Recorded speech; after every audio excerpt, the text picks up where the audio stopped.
Don't any of you have the guts to play for blood? I'm your huckleberry. That's just my game.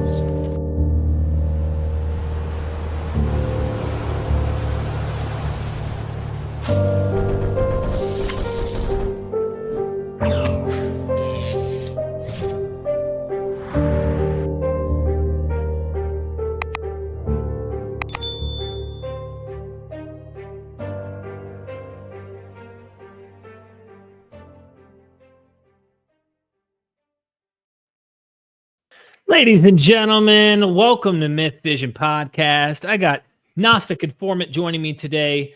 Neal, what is up, brother? Look, Pan is dead. The great god Pan is dead. Actually, I think he lives. I can prove that's we're gonna get saw into him this. in Arcadia. I was dancing with him. Pan is back. Look, we're back doing another live stream. If you haven't subscribed to Neal, please do so.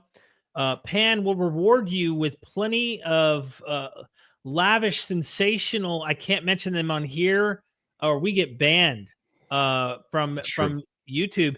But make sure you subscribe to my boy here. He just did a short. I pinned it at the top of the comment section, which we will constantly reference probably along the way. I hope you'll take the time and go watch this cool video. The music is amazing, and I told him, I was like, dude, that music is going to ding the live, and they're probably going to take it down or something. Yeah, because you can use music like that for shorts, and you can do that, but because you don't make anything on shorts really. Yeah, but yeah. Okay, so you called me earlier. I saw your short, and we've been talking about this with Pan. You sent me this song actually from Greece. Is Pan Lives. Pan you know Lives. What I mean? That's a great song. I wish we could play that too, but we can't. I know, dude. You got to contact the guy and let him know that we want to be able to play it. Yeah, I can hear you. But ladies and gentlemen, welcome in the chat, everybody. Good to see you here. S Mill, worshiper of the old gods, mother frickin' Windyberg, decades, Jackie. Greek informant with a super chat already. Hellenism was the Christians' deadliest foe. So the Christians took Pan, the satyr, the Bacchic. Yeah, can you hear me? Yeah, you broke up for a second. You're back now. Am I breaking up, ladies and gentlemen? No, you're good now. You're good now. Just for a second. Now it looks clear. So whatever happened, we're good. Keep going.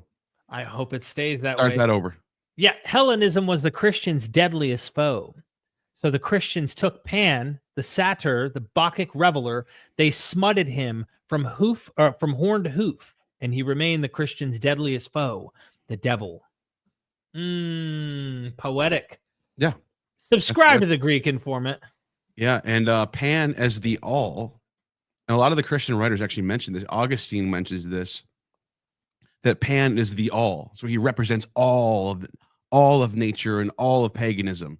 So he sort of takes on this role of the all. You'll see that. I got some quotes that I'm going to share and stuff like that from early church writings that are disgusted by Pan and satyrs and what that means.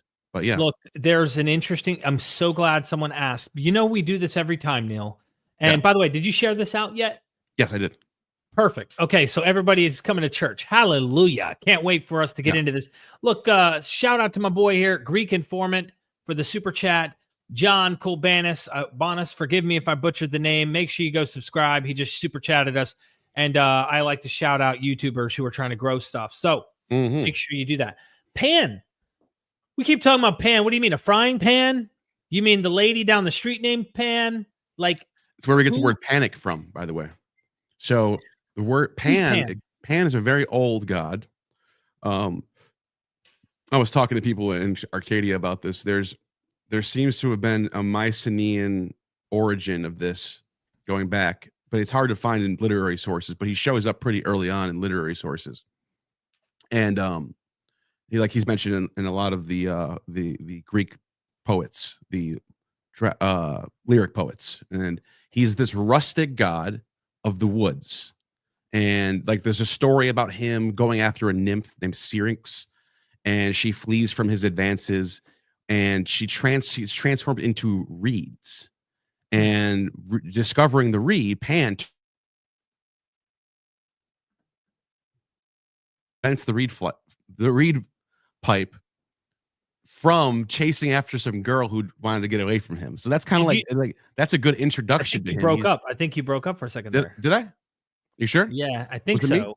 Might have been me though. I don't know. Yeah, I think it might have been you. Did he break up, fam? Everybody in the chat, press 1 if he broke up. Let's see what the chat says. Yeah, there was a lag. Someone said a lag. Okay, I'm making sure because it could be me. It could be me. Yeah. Well, okay. All right. Let me just restart that. Pan was chasing this nymph around, Syrinx, and she gets away from his advancements, but then she turns into a reed. So he takes the reed and turns it into the pan flute, which is. And then there's another source, I think it's Herodotus, that talks about the Battle of Marathon. And the Greeks believe that Pan causes chaos among the Persians with his panic-inducing voice, which is where you get the word panic from. It's like panicking. It's like, oh my God, I'm freaking out. And so that's like the older versions of the Pan myths. That's where you get like him playing the flute. That's why he's always playing the flute, because of the myth of him chasing around this nymph, and then the word panic having to do with like people in war panicking and running away, because Pan causes the behavior of panic is kind of like fear, like terror, and this is reflected in the birth stories as well of this demigod or this god who is born sometimes of a mortal woman and a god. In some cases, he's the son of Zeus. He's the son of Hermes. There's a bunch of different birth narratives for him. Right. One of them later, in the later Hellenistic version of Homer's Odyssey, because in Homer's Odyssey, everyone knows the story about Penelope, how she stays loyal to her man Odysseus while he's at war. Tell it, because some people don't know this. Yeah, I'll just tell this one part. Well, awesome. Odysseus is at war, and while he's gone, and he takes very long to get back because of some omens that told him that he couldn't go back until whatever. So she's waiting for him, and everyone's giving up on him, except for her and the dog. And then he finally makes it back. While she's gone, all these suitors are going after her, trying to marry her, because she's the queen, and whoever can marry her will become essentially the king. And so the story goes, when he comes back, the dog sees him. The dog dies because he's like, finally, my master's home. Very sad part. It's so a tearjerker. But then he gets back and he kills all the suitors and drives them all out. And Penelope, basically it's the myth of the woman who's loyal to her man while she's at war. And you can see why they would write this, why someone like Homer or whoever told this story, whatever bard is singing this song, this would be important, because they're going to war all the time. They're always fighting against the Spartans or the Persians, whoever. And you want to give people hope. Like while your man is out, he might be alive even today. Yeah. So by the way, why this became popular. Agamemnon's wife betrays him. So while he's gone, he comes home. I think, isn't he the one who gets beheaded by his wife? She betrays him and beheads him.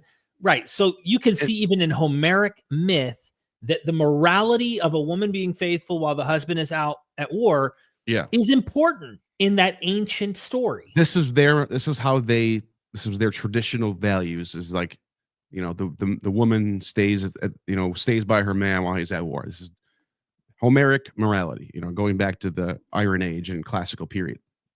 Well, there's a later Hellenistic version that comes about. I don't know when. Herodotus mentions it briefly, so it might be before the Hellenistic period.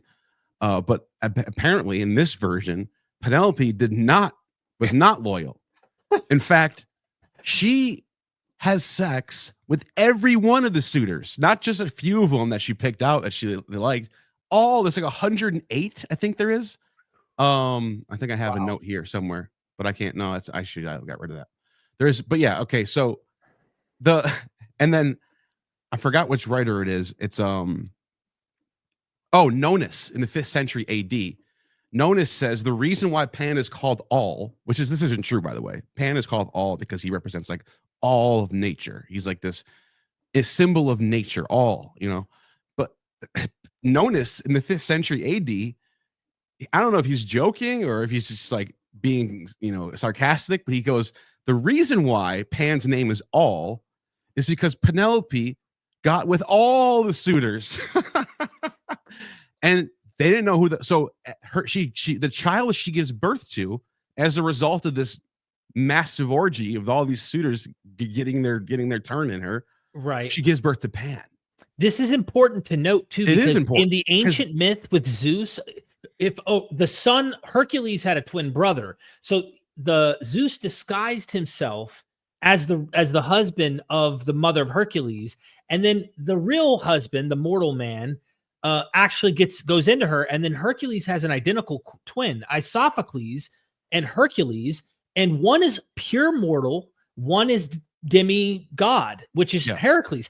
And the ancient mindset, two men, which by the way, this is still scientifically true. I thought it was BS. Ryan got me with this. Me and the queen were eating out one night, and I was like, nah, come on. Two men cannot get a girl pregnant at the same time. Like, it's only one man. I don't care if many men are in at the same time with her, only one man. And she's like, no. We looked it up. I know. I was blown away. I didn't know this. Neil, there's some science behind this. You might have to pull this up because I think someone's going to doubt this. I didn't even know this. I didn't know this. I just assume as 108 people, one of their sperm makes it in. Oh, well, what is it? They mix together? Is like, what's the sperm races to the egg, and somehow have multiple sperms from different men could make it there, and really she could get pregnant by more than one. So it'd be twins extremely rare. Okay, it's just possible. You're saying it's happened. Oh, it's not just possible. It's happened according to scientific. Is it twins? I don't know if you would call them like identical twins or anything, because I think no, they that's wouldn't be genetic. identical. No, right? It would, because here I'm a fraternal twin. That's why I know about twins. An identical twin. There's two different types of twins. Fraternal twin, which is what I am. Me and my brother didn't look anything alike. We were just like regular brothers. A fraternal twin means two different sperms make it in the egg. Very rare. An identical twin is one sperm splits in half into identical twins. Way different. Well, way different situation. It can't be that. No, but no. I'm saying what you're saying is it's almost like a fraternal twin situation with two different sperms making it in. Males. Yes. I guess that sounds. And I think the ancient Greeks, just anyone really in the ancient world, would have seen a child, and oftentimes by their behavior, if there were multiple men with the woman and she was pregnant, they might assume there might have been cases in the ancient world, but like, he looks and acts like this guy here who, looks like the father, acts like the father and everything. So I don't know. I thought this was BS. I thought it was myth. I thought it was just like dated ancient world, not understanding things. And there may be something to that, but I found out there are cases. I was blown away. Wow. Well, in this case, that didn't happen. In this case, if we're going to be scientific about it, it's a myth, obviously. Right. Or if we're going to be specific, there's one child, Pan. So why?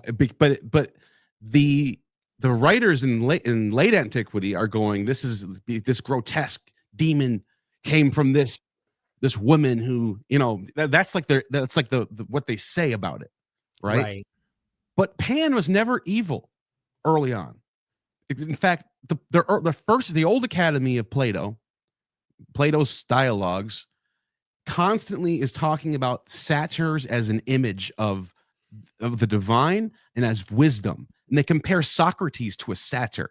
So apparently Socrates was very ugly. They say he looked like a satyr. He's very hairy and weird looking, but he was so wise that, so they would say Socrates is like a satyr. He's very ugly, but inside he's good. He's beautiful and good. Yeah. Yeah. So this satyr was this symbol of like something that looks ugly on the surface, but is divine and is good and is wise. And in fact, the stepfather of Dionysus, Silenus, is a satyr, and he's very wise. He's very extremely wise. He raises Dionysus as his own son, and there's nothing evil about satyrs ever. Right. And just so people know what a satyr is, they're the hoof. They're like, you should have some images, right? Yeah. Did you send me any? I didn't. Oh yeah, I sent you a whole bunch. Oh yeah, if you want to show them, you definitely got to show them the satyr. Yeah, we got to get people on page. So a lot of you will know, but it's important to show it. It always makes me think of the Lion. Well, no, because people see that and they think that's a demon. Because because later on in late medieval period, that image becomes this image of the devil, and there's good reasons why. We'll get to those. I mean, I can go right to there if you want, but there's I do want to show like Isaiah, what Isaiah says about Sat. So there's, yeah, okay. So You I got think, oh, let me do this here. I think there's a way to go left. left. Oh, Yeah. here. So that's a satyr. Yeah. That's Pan. That's Pan. Well, it's a satyr. Pan is a satyr. Yeah. That's a later depiction of the devil. And this the reason why this is important is because that's the devil, but he's a goat. Well, why is the devil a goat? Well, it's because this medieval idea of the satyr as a demon, which you get in late antiquity, early Middle Ages Christian authors, and they literally call satyrs demons. And then if they get it from Isaiah, they also get it from Jerome. There's a few texts that I'm going to show you why they started doing this. Okay. Keep Okay. going. There's Pan doing There's his a thing. secret And look, thing going on here. someone might see this and go, "That's just pure disgusting." It is. But the Greeks had this very nuanced way of looking at Pan. Like, yeah, he was lustful. Yes, he desired the fleshly desires. But again, he's this divine figure of wisdom. There he is, like, getting, like, you can see it's very suggestive what's going on here. Hey, Go back to the other one before this. This is an ancient Athenian sculpture. I saw a different version of this when I was in Arcadia. Okay. When I was driving to Arcadia. It's the middle of Arcadia is the country of Greece. It's all mountains and country. There's like not a lot of people living out there, but that's where Pan was traditionally from in Greek mythology, and they still had that tradition there. I actually visited what is they call the Temple of Pan in Arcadia. It's a private place. It's not a public place, but yeah. So there's a cool. I like that. Yeah, that's a satyr playing a pipe. That's another satyr playing a pipe. There we go. There you have in the middle you have Pan, a herm of Pan, and a bacchanalia around him. So you can see how he has that demonic, quote unquote, image going on. Right. Okay. Now, let me show you something real quick. I got from Cross Bible. I'll show you what we get. The earliest traces of satyrs being associated with demons in Isaiah. And so, believe it or not, both sides kind of agree here. And this is what you would think. What is it? Just from the Greek side that the satyrs come in? But actually, the Greek doesn't use the word satyr. It does one of these weird transliterations of like it uses the word daimon right here. So daimonia. Okay. And like they understood. Yeah, and then it uses this word serenus. What's that? This is how you know the Greek's translation, by the way. Because this is the word for satyr in Hebrew. Sairim. I think it's Sairim, I think that's how you pronounce it. Oh, but here's the translation, and you get wild beasts of the desert shall lie there, their houses shall be full of doleful creatures, owls shall dwell there, and satyrs shall dance. So I think there's Hellenistic influence on Isaiah, even if Isaiah is written before the Hellenistic period. Could it be Phoenician? Because I don't. Yeah. Even if it is Phoenician, it's because still the Phoenician, this idea of a satyr is very Greek. Right. It comes from Arcadia. You don't find like there's mythological creatures in Babylonian mythology that are half animal, half other things. But the specific shaggy goat-legged man is a very Greek idea. It comes from Arcadia. So that's a possibility that this is where this idea comes from. But if you look at the let me just pull something up real quick. This right here. This is the Sair. Actually, you can hear this how it's pronounced right here. Strong's H8163. Sair. And it can mean hairy, it can mean shaggy, it could mean goat, he-goat, or satyr, and then demon too. So you could see down here. Someone actually earlier mentioned, and I looked just to see if there was a scholarly source on this about Esau being red and hairy all over. I was just going to say that. You have Esau is described in the same. They use the same word in the Hebrew. It's referenced in here, Genesis right here. I wonder if look. Enkidu though, bro. And Jacob, Like, no, you're look at Jacob said to Rebekah, his mother, "Behold, Esau is my brother, a hairy man." They use the same word, Right. Sa'ir, for Jacob. So Jacob's like the satyr demon brother. You know what I mean? yeah. I mean, it could be coincidence, that, or it could be they could have purposely created him to be like that.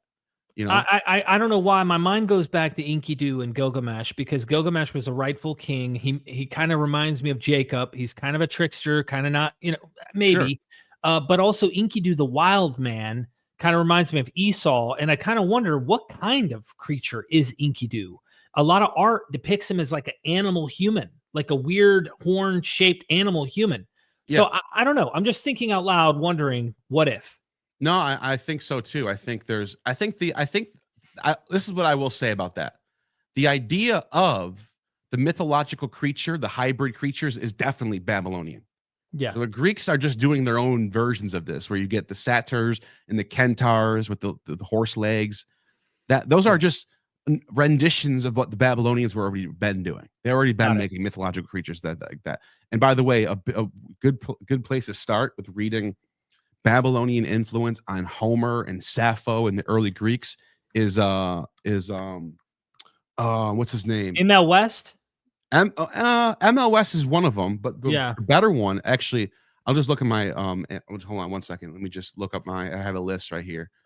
There's a book called The Orientalization Revolution: Near Eastern Influence on Greek Culture, Archaic Age, by Walter Burkett. That's who it is. Yeah. Well, so let me just awesome. let me share this off real quick. This is really, he just slam dunks it. He just proves it. He just shows you how much the Greeks are borrowing from the Babylonians, and everyone is. Babylonians were the first, this is the first Hollywood. Yeah. Babylon is the first Hollywood to produce culture that everybody was following all across the world. Now today it's Hollywood. Everyone, and not just Hollywood. Obviously, like other places have good film industries, but Hollywood is like the best, right? But that's how Babylon was like that. And then eventually Athens with the playwriters and Aeschylus and Euripides and Sophocles and Aristophanes, right? They became the new.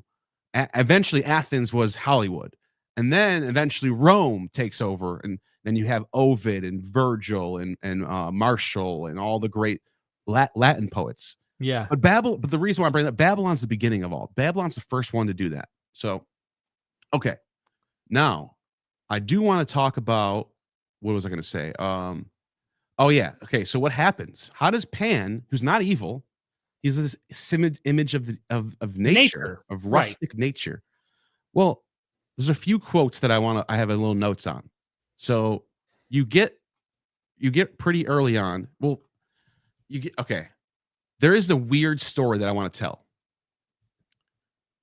Plutarch, and I can share my screen for this. I have it pulled up. I have the translation of it pulled up.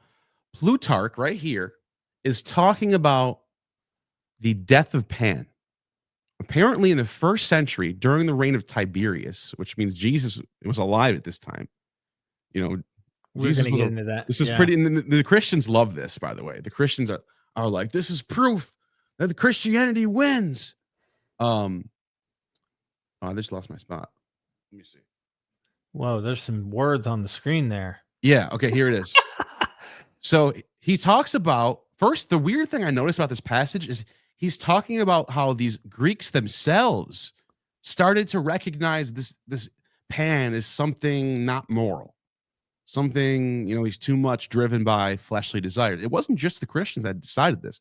So Plutarch says, as Heraclion was reflecting upon this in silence, Philip said, not only has Empedocles bequeathed us to bad demigods, Heraclion, but also have Plato, Xenocrates, and Chrysippus, in addition Democritus, by his prayer that he may meet with propitious spirits, clearly recognize, and that there's another class of these which is perverse and possessed by vicious predilections and impulses. And he says, as for the death among such beings, and I'm not going to read the whole thing, but then down here he talks about Pan. He says, Great Pan is dead. Suddenly from the island of Paxi was there a voice, someone loudly calling Thamus, this Egyptian sailor. We're all amazed. Thamus was an Egyptian pilot, not known by name to even many aboard. Twice he was called and made no reply, but the third time he answered, and the caller, raising his voice, says, "When you come opposite to Palodes, announce the great god Pan is dead. The great Pan is dead." On hearing this, said Epitherses, were astounded and reasoned among themselves whether it be to carry out the order or to refuse to meddle and let the matter go. Under the circumstances, Thamus made up his mind that if there should be a breeze, he would sail past and keep quiet. But with no wind and a smooth sea about the place, he would announce what he had heard. So when he came opposite to Palodes, there was neither wind, and Thamus from the stern, looking toward the land, said the words as he heard them, "Great Pan is dead." And then so this got the attention of Tiberius Caesar, it became a big deal. And then what happened was, as a result, let me just pull up something real quick. By the way, every time Amalek says, every time you guys say Pan, it reminds me of Step Brothers movie where they do the interview and the whole Pan issue. That's hard. Pam? Is it Pan? Pan. What? Oh, you're talking about Step Brothers? Step Brother movie. Oh, yeah, that's funny. Yeah. I love that movie.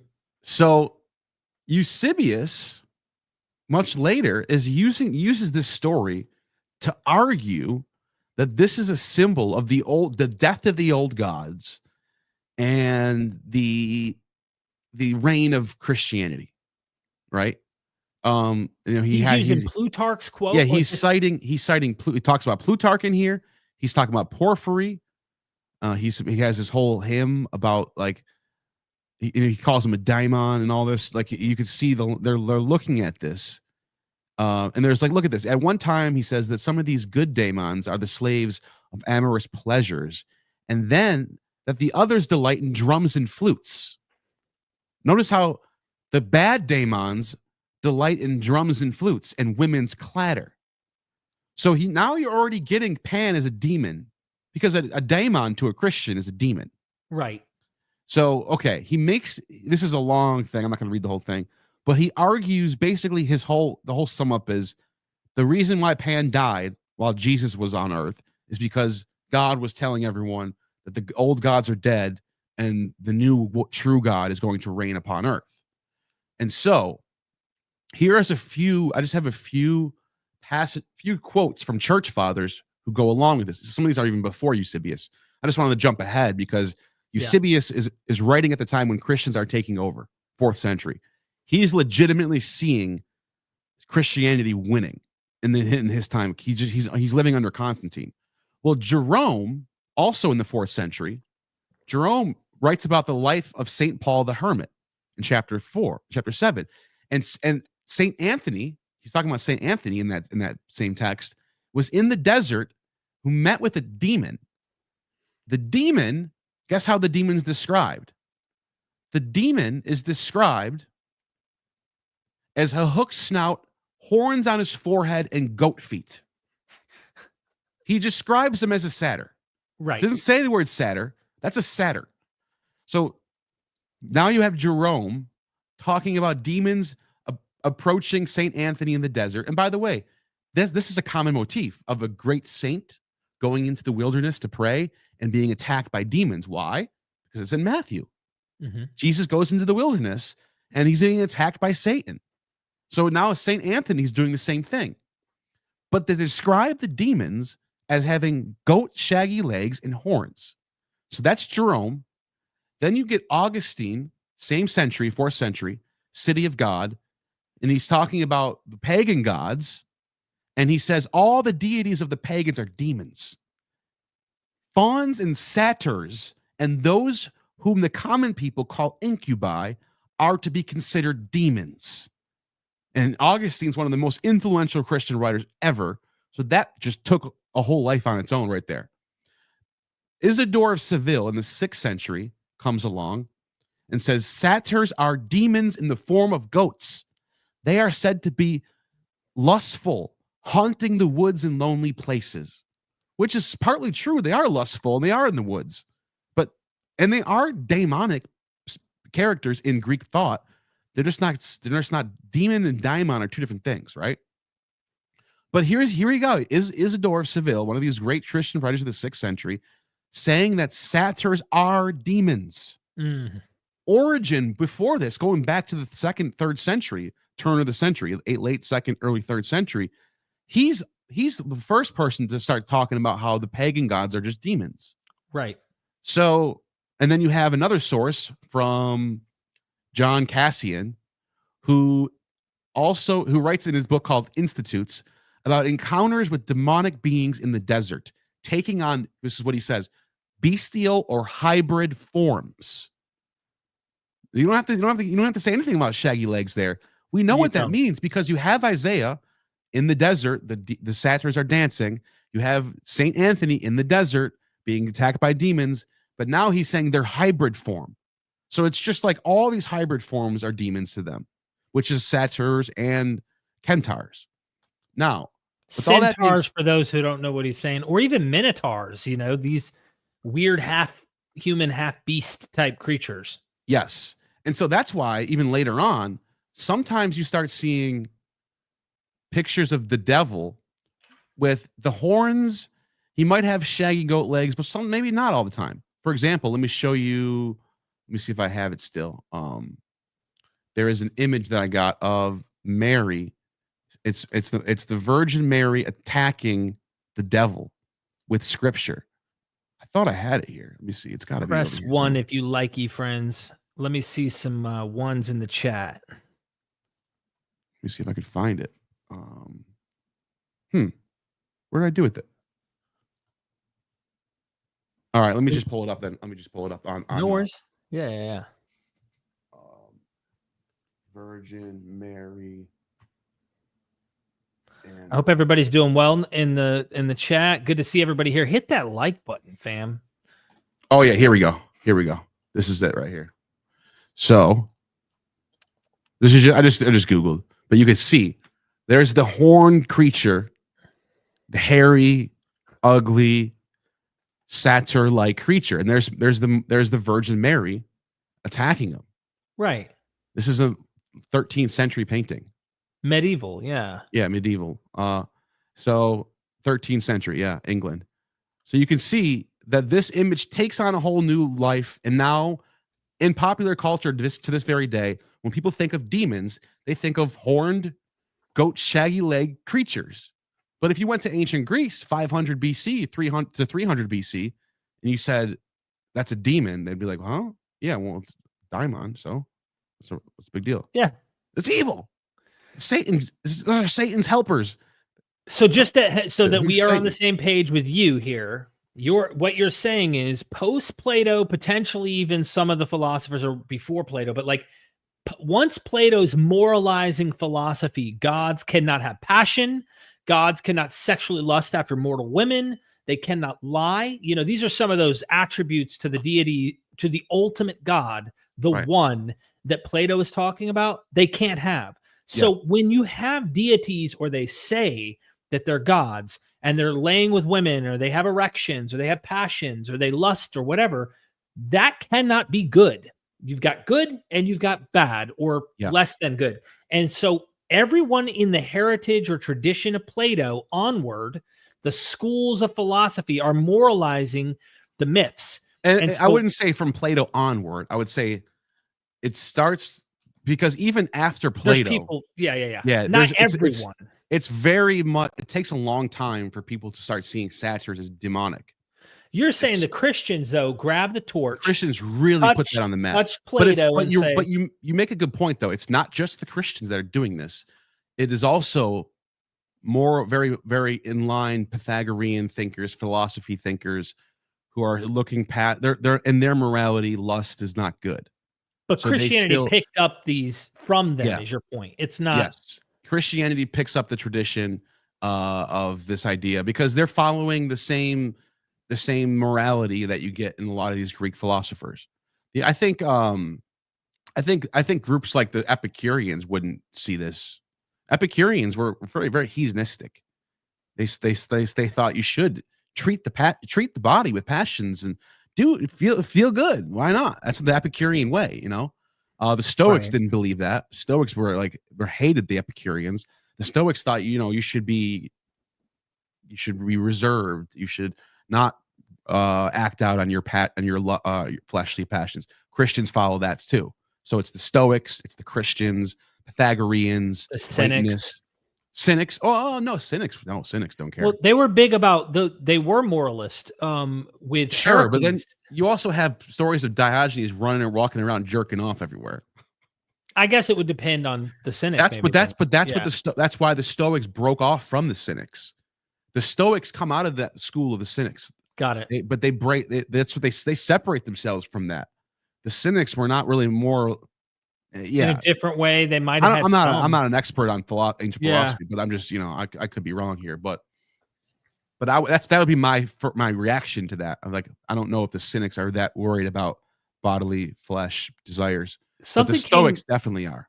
When you were just describing about the Christians who are describing meeting demons or daemons in the form of satyrs, which would have been Pan, or like people in the vein of Dionysus myths as well, which would have been Pan. Yeah. So for those who don't know, you and I made a trip over to Israel. Oh yeah, good point. Yeah, Really? there's a wet.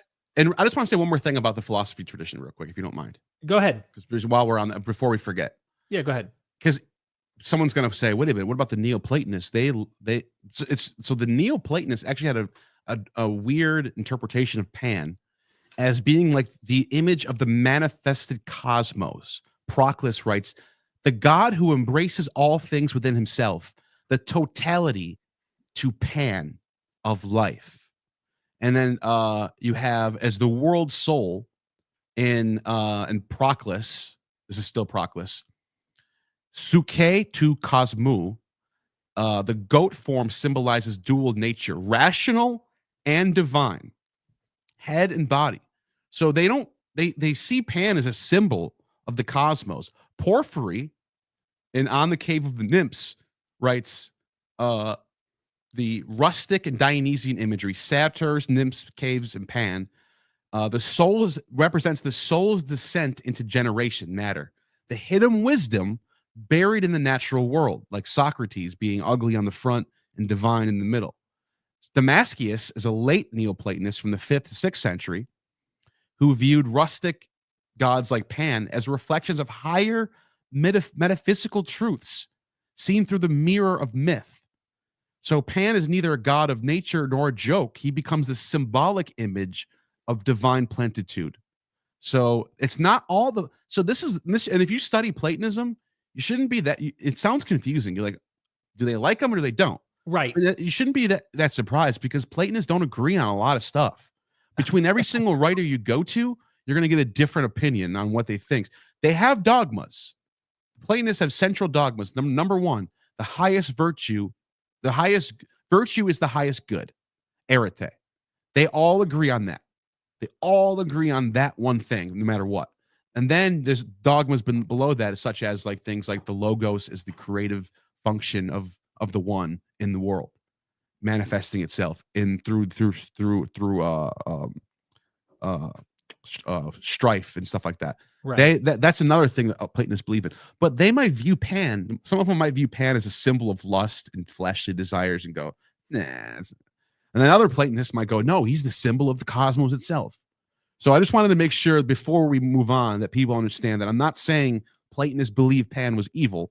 They didn't necessarily believe that. It's just some of them might have agreed with the Christians on Pan being this lustful, rustic god that's not really that. Temptation, yeah. That's all I wanted to say. And someone did mention in the chat that Pan means all, and that is something we talked about before we did the stream. Thanks for the super chat, Robert. We will get to your questions, super chats, in just a bit. I want to go ahead and share. This is a website. Gates of Hell.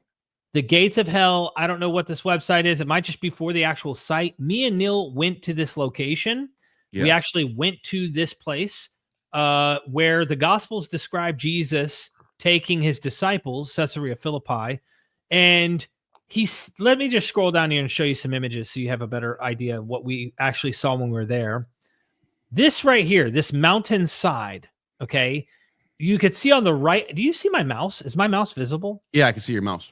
Okay, so on the right, there's a little arc, and then this big cave. I remember that now. That cave That is little hole literally, is where they put this. They put the idol of Pan in there. yep, They idol of would light. They Pan would light here. it with a candle at night. This is the gate to Hades, the underworld. This Yeah. is literally a passageway into the underworld. To get a better angle, this is another opening, and you see like different shrine openings right here. That's because there was many different gods, and then this is where you could go into Hades to enter into hell. Right? Jesus is said to have been in this location according to the Gospels, and he was telling them that the gates of hell will not prevail. Well, see the satyr here? There's a little satyr statue or statue of Pan. Photo was taken in Maryland, just to give you an idea of what we're looking at here. This is a reconstruction of what it would have looked like.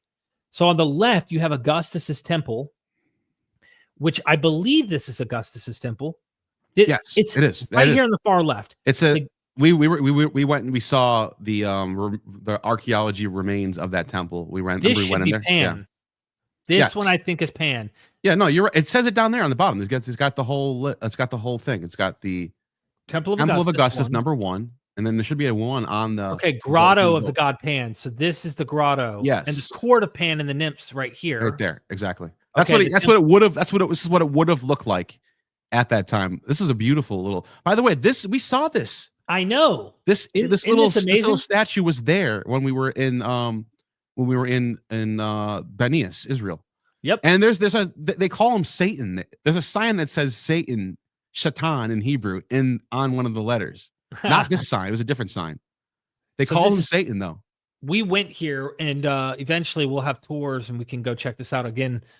So for those who want to take the tour and join us, you're welcome to. We'll make that happen when it happens. By the way, there was a church in the 3rd century, a Byzantine church built over the Temple of Augustus in front of that cave.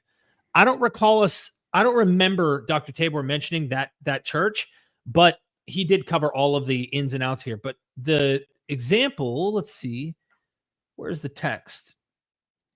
It's the part where not only when he says the gates of hell will not prevail, which kind of makes me think, is this an imperial cult competition? But it also makes me think of when Jesus says, "Who do men say that I am?" Some say Elijah, some say this and that. They say that this is the area in which he's making these quotes. Well, he's the Son of the living God. When there's a whole row, we just showed you, right? A whole row of people that are claiming to be sons of God. Their temples are all set up here. And here's Jesus saying, "Hey, upon this rock, I'm going to build my church." Do you have that passage, by the way? I do want to. I think we should look at that real quick because this is Matthew? so big. Yeah, this is so big of what you can see why the Christian authors are looking at Pan in this way. Not only Pan, but Caesar. So you have the temple of Caesar and then a grotto of Pan right there. Right. One of them's a son of God contender, and the other one is like this demonic, lustful creature in their view. So where do you? So this idea that Jesus is there at, is it Mount Tabor? Is that what the mountain's called? It's near there. Yeah. I think it's near there. I don't know if that's the mountain. I know that it's near that area because Dr. Tabor actually points it out. It's like He thought really it was. high. He It's thought right. it was. He said it Yeah. could be. Yeah. Then Jesus and his disciples went on to the villages around Caesarea Philippi, which is where we just showed you. On the way, he questioned his disciples, "Who do people say I am?" They replied, "Some say John the Baptist, others say Elijah, and still others the prophets. But what about you?" Jesus asked, "Who do you say I am?" Peter answered, "You are the Christ." Jesus warned them not to tell anyone about him. And then let's see. This is the other. So he's sitting. So the audience needs to understand how big this is. We're assuming this is historical, but it doesn't matter. Doesn't matter if this is myth or not. Yep. The point is the authors are depicting Jesus standing at a location where you have a temple to Pan and a temple to Caesar, son of God. And Jesus is sitting there going, "Who do you think I am?" Right. And that's the image that you see in the scene right here, where you have the demonic figure in their worldview, Yep. Pan, Pulling it up. and the contender for the Son of God role of a mortal turned God right there. And this is right there in the same time. This is what's so interesting. This is the same time where Plutarch reports that Pan was dead according to some voice that someone heard. Mhm. So It's and apparently the Oracle of Delphi related this as well, that Pan was dead at some point. But the point is, all of this later Christian historians are looking back at this and going, this is why he did that. You know, like yeah. he's sending a message that he's taking over not only Caesar but the old rustic god Pan. And the Right? fact that the fact that you pointed out that the Christians were being tempted in the desert by this satyr, which would have been the depiction of Pan, makes me wonder. The Gospels don't say this, but it No, makes this is me for wonder. later interpretations, but still, yeah. Right. It makes me wonder if the authors who know about Caesarea Philippi, who understand that there's a temple to Caesar, there's a temple to Pan, there's even more Oh, than Jerome that. definitely knows this. Jerome Yeah, is living in Israel. dude, it has a tomb temple of the sacred goats, the temple of Pan and dancing goats. Like Dancing there's a goats. lot going on here. And what is and so going back to let me see if I still have the, did I get rid of it? Oh, I must have got rid of it. But I was gonna say going back to, wait, let me see if I can find it again. Thanks for the super chats, everybody. I promise you we'll get to them. Here we go. Going back to Cross Bible real quick, if you don't mind. Forgive me for not bringing up Cross Bible, Stephen, if you're watching this, brother. I've been bringing it up. No, I mean, when I showed my scripture, I was just pulling it directly from the site. Oh, That's so, by the way, that's an unforgivable sin, but sometimes you can get a cheap pass. You gotta keep yours ready to bring back up in a second, because which one? The image, because notice how the satyrs in the King James or whatever version, it doesn't matter. Let's look at King James for a second. The King James, and the satyrs shall dance there, right? That's what it says. And in the Greek, it says, and daimonia eke or kesontai. And the demons, the daimons will dance there. So you have in the Hebrew side, goats, the shaggy goat men are dancing. That's in the Hebrew. You would think the Greek would have. This was such. When I found this out, I was so blown away that it's not the satyrs does not come from the Greek side. You'd think it would. The satyr translation actually comes from the Hebrew side. These sarims, the shaggy goat men are dancing, and then on this side, daimonias are dancing. Daimons are dancing. So now you're Jerome, and you're writing a Latin Bible, and you're looking at the Hebrew and you're looking at the Greek, and you go, one of them has shaggy goat men dancing, the other one has daimons dancing. It's like, holy shit, these are demons, right? Demonic satyrs. Now go back to yours real quick. Notice how they're dancing. They're in the wilderness and they're dancing. But look what it says: the temple of Pan and the dancing goats. right? So this is like, right. This is like, to me, I think Isaiah was talking about satyrs. I don't think you can get around that. They're not just regular goats, dancing. They're mythological creatures. They're satyrs dancing, right? I think that's satyrs the best translation. I think you're right. And to top off what you're saying here too, the website that I've been looking at actually gets into a little bit of the Arabic and like the Hebrew and stuff, I believe. Yeah. It is indicating here that there is this long going, like, all right, let's see, this was not a Jewish town or religious center. I'm not even sure there was a synagogue in the area at that time. There are old ruins of a synagogue nearby, but I was not able to find a date for the ruins. This was not a place you'd expect the Messiah or even a prophet to visit. It was known throughout the region as a pagan worship center of the Gentiles in Hellenistic times called Panias.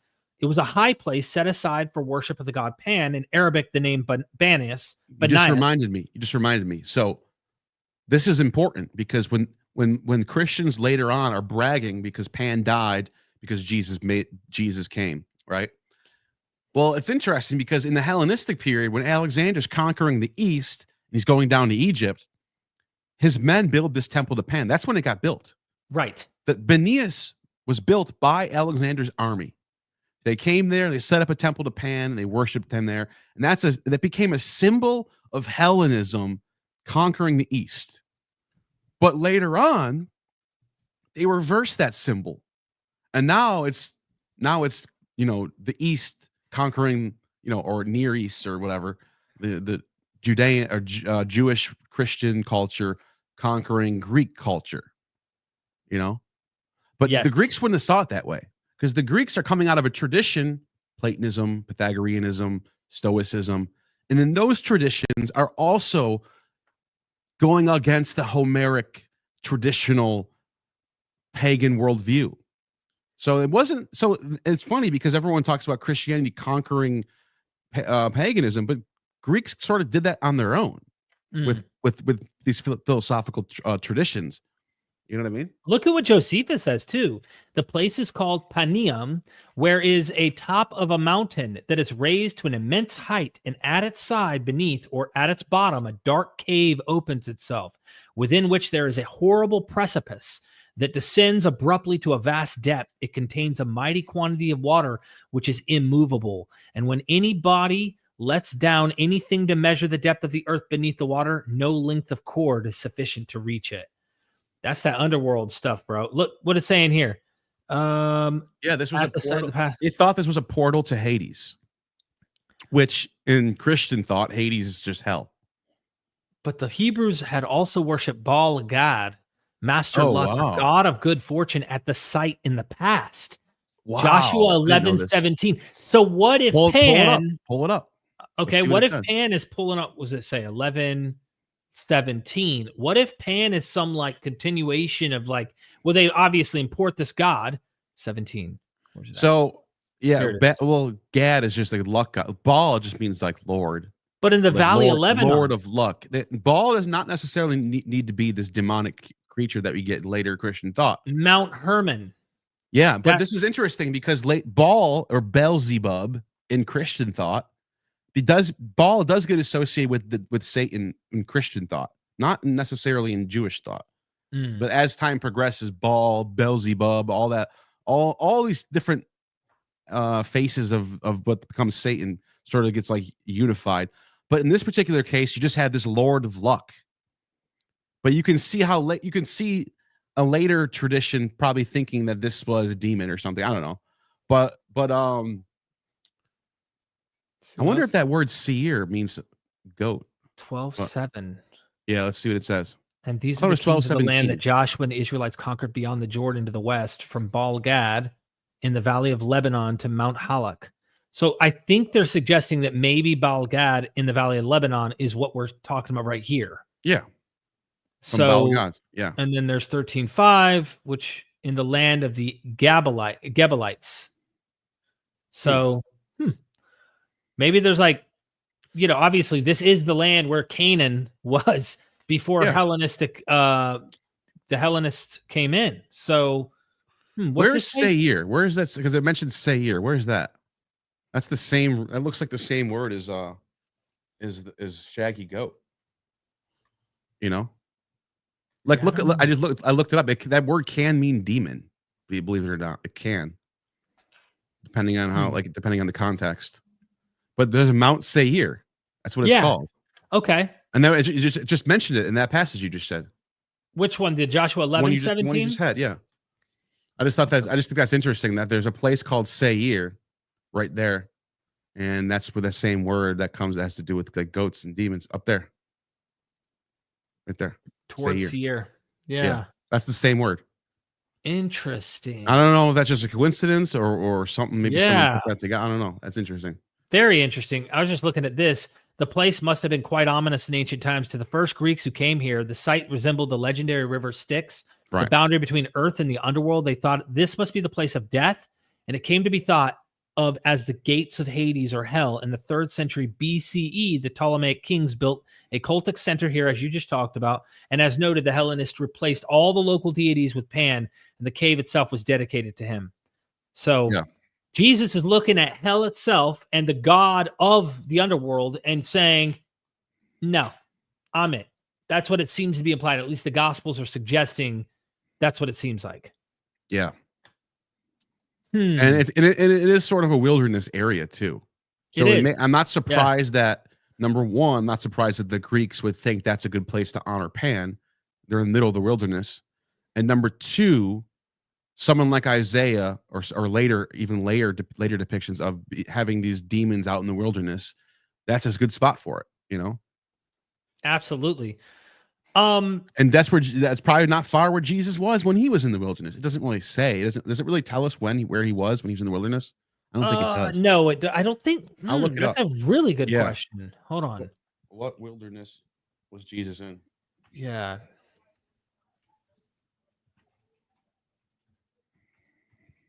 I wonder if it even tells us. It might just say he was in the wilderness. But I don't know. There's 4 different gospels. There might be 4 different, like, you know what I mean?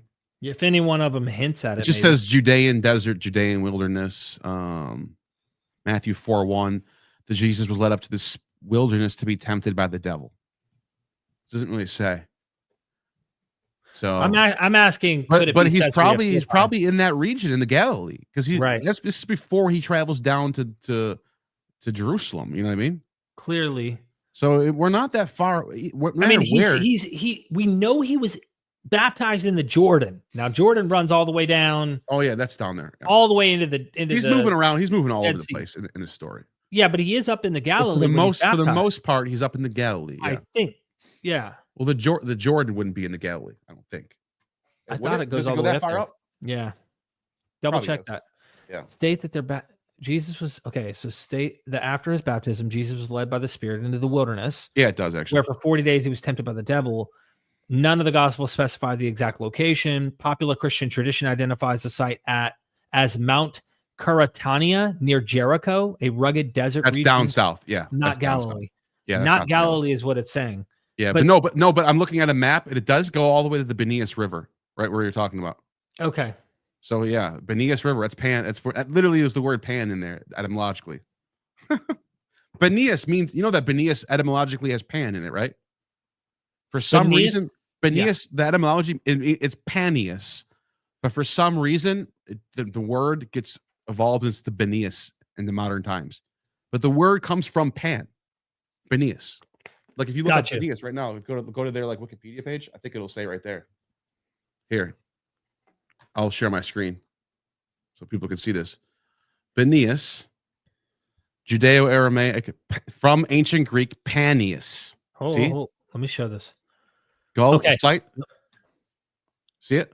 Judeo-Aramaic, medieval Hebrew, ancient Greek, Panias, also spelled Banyas, the site in Golan Heights, associated with the Greek god Pan. It inhabited, you see what I'm saying? Like, yeah. I wonder if there's an etymology in here somewhere. Panias was first settled in the Hellenistic period following Alexander the Great's conquest. See, I told you. This is the name literally has to do with Pan himself. So, this has the same image on here. That's pretty cool. I could have just gone to freaking. I know you could have just Wikipedia. Well, this came up. This was cool. Yeah, this was cool. but it's just like, and here's the Baal god Baal Hermon thing too. That's interesting. But no, the reason why I'm bringing that up is because it still Pan still has his name on the place right now. It's fantastic. Yeah, they named the tourist site after the god Pan instead of anything else. Right. The only one mention you made this point earlier is that later medieval art and Christian art definitely equated Pan, the horn deity, the goat, satyr type look, to the devil. Yes. And we see that reflected in art. Many scholars have noted that, but I just wondered how far back can we push this? And then Neal was like, hold on, I'm finding Platonists who are bitching about this god, saying this god is a dirty dude. And then if you have this new myth that Penelope is, practically running trains with dudes and popping this, I want to say lustful deity. It seems to be interpreting the lustful behavior of Penelope in this myth, and other people like Plato or others after Plato are finding negativity in this daemon. Then wouldn't this just roll out the carpet for the Christians to go, yes, yeah, this is our Antichrist. This is our devil. That's my point, is like there's enough elements for Pan to get demonized already in Greek thought before anything else. I mean, you have Isaiah, obviously, it's funny that Isaiah says this, because Isaiah is also where you get the famous Lucifer passage. And it's another misinterpretation where he's talking about the king of Babylon. I think maybe we should pull that up, actually. Yeah. That's Isaiah 14, I think, right? Pull it up on Cross Bible. Yeah, I got it right here. I think it's Isaiah 14. I hope I'm right. Let me see. Yes, I was right. Like 14:12. Okay, so here's this passage, right? Right. Where Isaiah is talking about the king of Babylon. Okay? Basilie Babylonos. And then so he's talking about the king of Babylon. And as he's talking about him, I'm not going to read the whole thing, but I'm telling you, he's not talking about a demon. He's talking about a king. He's talking about a king. And then he says, how art thou, meaning the king of Babylon, fallen from heaven, O Lucifer, son of the morning? And in the Greek, Eos Phoros, which actually means dawnbringer. Dawnbringer, which is not an evil title. All right. And then in the and here it is right here. In the Hebrew, Hallel means shining. Oh, shining one. Right? The shining one. How are you cut down to the ground? He's not saying Lucifer is bad. He's saying you were just like Lucifer. You were just great. You were great like Eosphoros. How great were you? And now you've fallen down. So nowhere in here is there anything about Lucifer being evil or demonic. It's actually the exact opposite, depending on if you read the Greek, the Eosphoros, or Hallel, which is shining. And so, like, you were this great shining figure. You were all there on the top. You were the king of Babylon, and now you've fallen. You've fallen. You know what I mean? He's talking about like the Persians conquering them or something like that. I think that's the context. But the point is, nothing about there has anything to do with Hillel. Now, the reason why I was bringing that up is because in that passage about in Isaiah 12, let's go back to that real quick. By the way, before you completely leave this Satan section or this fallen Lucifer, where we get the fall of Satan kind of idea in Christian thought, they like to quote this. I have a video that's coming out. Probably, I'm going to release it on Patreon because, man, like all the supporters have been really giving me more inspiration and helping me out. So I'm going to give them early access. But there's a God before. So what I'm saying is, whoever this author is of Isaiah, he knows of a myth that he's using as a template to attack the Babylonian king since they're in exile. And it's actually an older god named Athtar. But we're going to get into that. You got to see the video. It's coming. I'm excited, bro. Like, we've been working hard on finding the myths before those myths. And like, this is going to blow people's minds. I never knew this. I did not have a clue that this existed. Thanks to Justin from Deconstruction Zone for helping me with the script too. So so back to what I was saying, Isaiah, when he's talking about these dancing goat demons, like, you can see how they're all looking at it as Isaiah is so influential to the Christians. So I think that's the roots of it all. And then it's funny because the Lucifer one is just a misinterpretation. Somehow that becomes synonymous with Satan because of that. That's really a strange one. That one is just doesn't make any sense. But the shaggy goat, the serim thing, or the being called daimones or whatever in the Greek, that one you can see the legitimate roots of the beginning of the tradition of these shaggy goat demons as demons, which is satyrs. What about scapegoats? I mean, in what way does sending out a scapegoat? I mean, how does that not play into this Pan thing, man? Because I mean, let me pull that up. Yeah, I'm sincerely wondering if a scapegoat, which is sent out into the wilderness. Leviticus 16:11. You want to share or 16:10? Yes. Let me pull it up. Let me just let's do this. Let me share my screen. Good idea.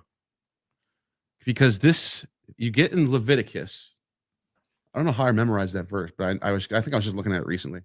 Because you're the goat, bro. You're the freaking goat. Let's do Greek Septuagint. Let's do this. Let's do for English. Let's do this one, and then for Greek we'll do Septuagint, and then we'll add the Hebrew. Leningrad, and then you have 16. I think it's either 16:10 or 11, and he says. Scapegoat. Okay.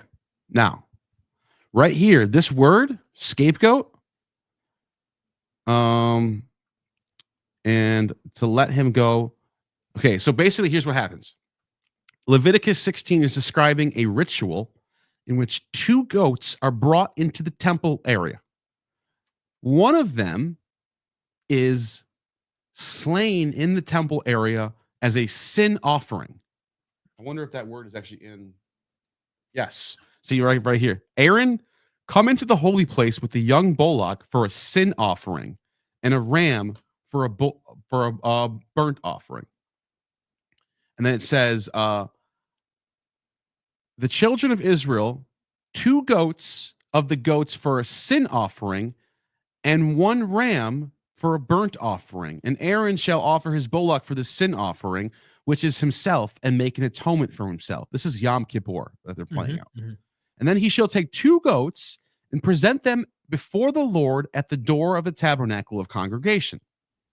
And Aaron shall cast lots upon the 2 goats, 1 lot for the Lord and the other lot for the scapegoat. Now check this out. The word that they use for scapegoat in the Septuagint, not in the Septuagint, in the Hebrew is Azazel. I was just about to bring up Enoch, because what Enoch does with this, Azazel is not just a goat that is being sent off in the wilderness. It has demonic connotations. It has Hellenized this whole thing, in my view, that it has taken this goat and made it a demon in the wilderness. How is that not pan influenced in some way, or somehow there's more influence going on than a pure goat being sent out off into the wilderness? It literally has an Enochic. So you have one Enoch, which is 2nd century BCE, as far as scholars seem to suggest roughly, portrays Azazel not as a goat, but as a leader among the fallen watchers, teaching humans forbidden arts such as weapon making and cosmetics. He's then bound by an angel Raphael and cast into a desolate place, Dudael, to remain until Judgment Day. Scholars note clear parallels between Azazel's punishment and Yom Kippur scapegoat ceremony. Well, it's the same word. It's the same exact word. The name of that demon who falls is called Azazel. But look at this. The Lamech means 2. When you put Lamech in front of a word, if you put H in front of a word, it means the, or Vav means and. But so this means 2. That's not the word though. This word right here, Zion, Aleph, Zion, Lamech, Azazel. The reason why I kept changing this around, I was trying to see if there was a translation that actually uses the word Azazel as a noun, but they don't. Oh, here we go. Good. Kudos to you, Jewish Publican Society. I love you guys. Because look at, they actually transliterate the word, as I think you should do, into, but the goat on the which the lot fell for Azazel. Now let's read this again, and this is a way better translation. Okay. He shall take 2 goats and set them before the Lord at the door of the tent of the meeting. Aaron shall cast lots upon the 2 goats, 1 lot for the Lord, for Yahweh, and it literally says Yahweh. Where is it? 1 for 2 Yahweh. See that there's that word. I'm teaching you Hebrew right now. La 2 Yahweh, and the other one 2 Azazel. Okay, right. And obviously the Greeks, the translations, they don't know what's going on. They're just like, huh? Apple Pompio. They don't know what's going on. That's what this is very common for, especially the first 5 books. There's just clearly they don't know what's going on. All right, and then it says, Aaron shall present the goat upon which the lot fell and offer him a sin offering, but the goat on which the lot fell for Azazel. By the way, the Greek does not transliterate it. They don't know what this means. They just think it means goat. Shall be set alive before the Lord to make atonement over him, to send him away for Azazel into the wilderness. Now, what just happened here? You have an image that you get for Jesus and Barabbas in the New Testament. One of them is going to be let free, and the other one's going to get killed for the sins of everybody. Right. Theologically, that's not the story here. Historically, I don't think it happened. There's no evidence that they ever did this, ever. People try to argue in Josephus, there's a story where he let some prisoners go. It has nothing to do with one getting killed and one getting let go. He let a bunch of them go at the same time. That's not the same thing. So this never happened. This is a fake story. It's based on Yom Kippur. But what's interesting is, as you pointed out, I didn't even think about this till before the stream. It's It's that goat imagery Yep. being seen as demonic. Azazel Absolutely. is a scapegoat. And then the satyrs are goats. So then as time progresses, as theology starts to get more and more sophisticated, as Christianity comes into the picture, and as you have this Zoroastrian influence in Zoroastrian thought, which is very influential for the Greeks and the Jews. The Greeks themselves, read Aristotle, how much he talks about how much Zoroaster influences the Greeks. Right. Plutarch talks about this. Actually, I should pull up Plutarch. I will in 1 second. Let me just finish this thought. As this idea of Angra Manu, who's the evil demon, and there's another god called Ahura Mazda, and one of them's good and light, and the other one's bad and dark. And so that becomes very influential in Persian period and beyond. So after the Persian period, into the Hellenistic period, into late antiquity, there's this idea of a good, one true God, and then some evil opposition, which is what you get from Zoroastrian thought. Right. Dualism. Yeah. Yeah. You got to see this passage from Plutarch about that. I'll pull it up in a second. While you pull that up, Yeah. I'm going to read something here real quick for people to check out. This is a very interesting pertaining to the Azazel demon. It's true that in Jewish mythology, Azazel is a demon. Therefore, based on this idea, I'll pose an answer to your question. And this is on Biblical Hermeneutics Stack Exchange. All right. He is considered to be among the archangels who rebelled against Yahweh and subsequently procreated with human females. Furthermore, he is thought to have played a role in guiding humanity towards the development of civilizations, imparting knowledge in areas such as the arts and warfare, thereby diverting them from Yahweh. According to Aaron Pinker, most modern scholars believe that Azazel is a supernatural entity of ancient origin connected to demons, believed to live in the desert, and the ritual is an adaptation of the purification rites of the ancient Near East. Albright noted the parallels between the scapegoat and the Greek Pan and the satyrs, as well as a number of Who said that? William Albright said that? Albright. William That's a freaking gangster Albright. scholar, dude. That's a gangster scholar right there. And the satyrs, as well as a number of Southwest Asiatic goat deities. Pinker, that's a quote from Pinker. And then Robert Helm points out something similar. Although many scholars have identified Azazel with a demonic figure to whom the sin-laden scapegoat was dispatched, the term remains undefined in the biblical text. So I saw someone mention this Heiser. Is great, man. This is someone mentioned Heiser as if you and I have never read or know anything about Michael Heiser. Dude, let me just say this. I did a video in honor of him when he died. I think he was a brilliant evangelical. I mean, when it came to evangelicals, he was one of the highest that I loved listening to and learning from as someone who's more skeptical and more on the critical scholarly side. But I learned so much from him. And in his book, what was the name of the book? I read from beginning in one of his books that talks about Azazel, the demon spirits and all that. What happens though is I think a lot of times evangelicals might anachronistically think that the later interpretation actually is what the earliest text may be saying. And it could, but it also could be just an evolution like you just described.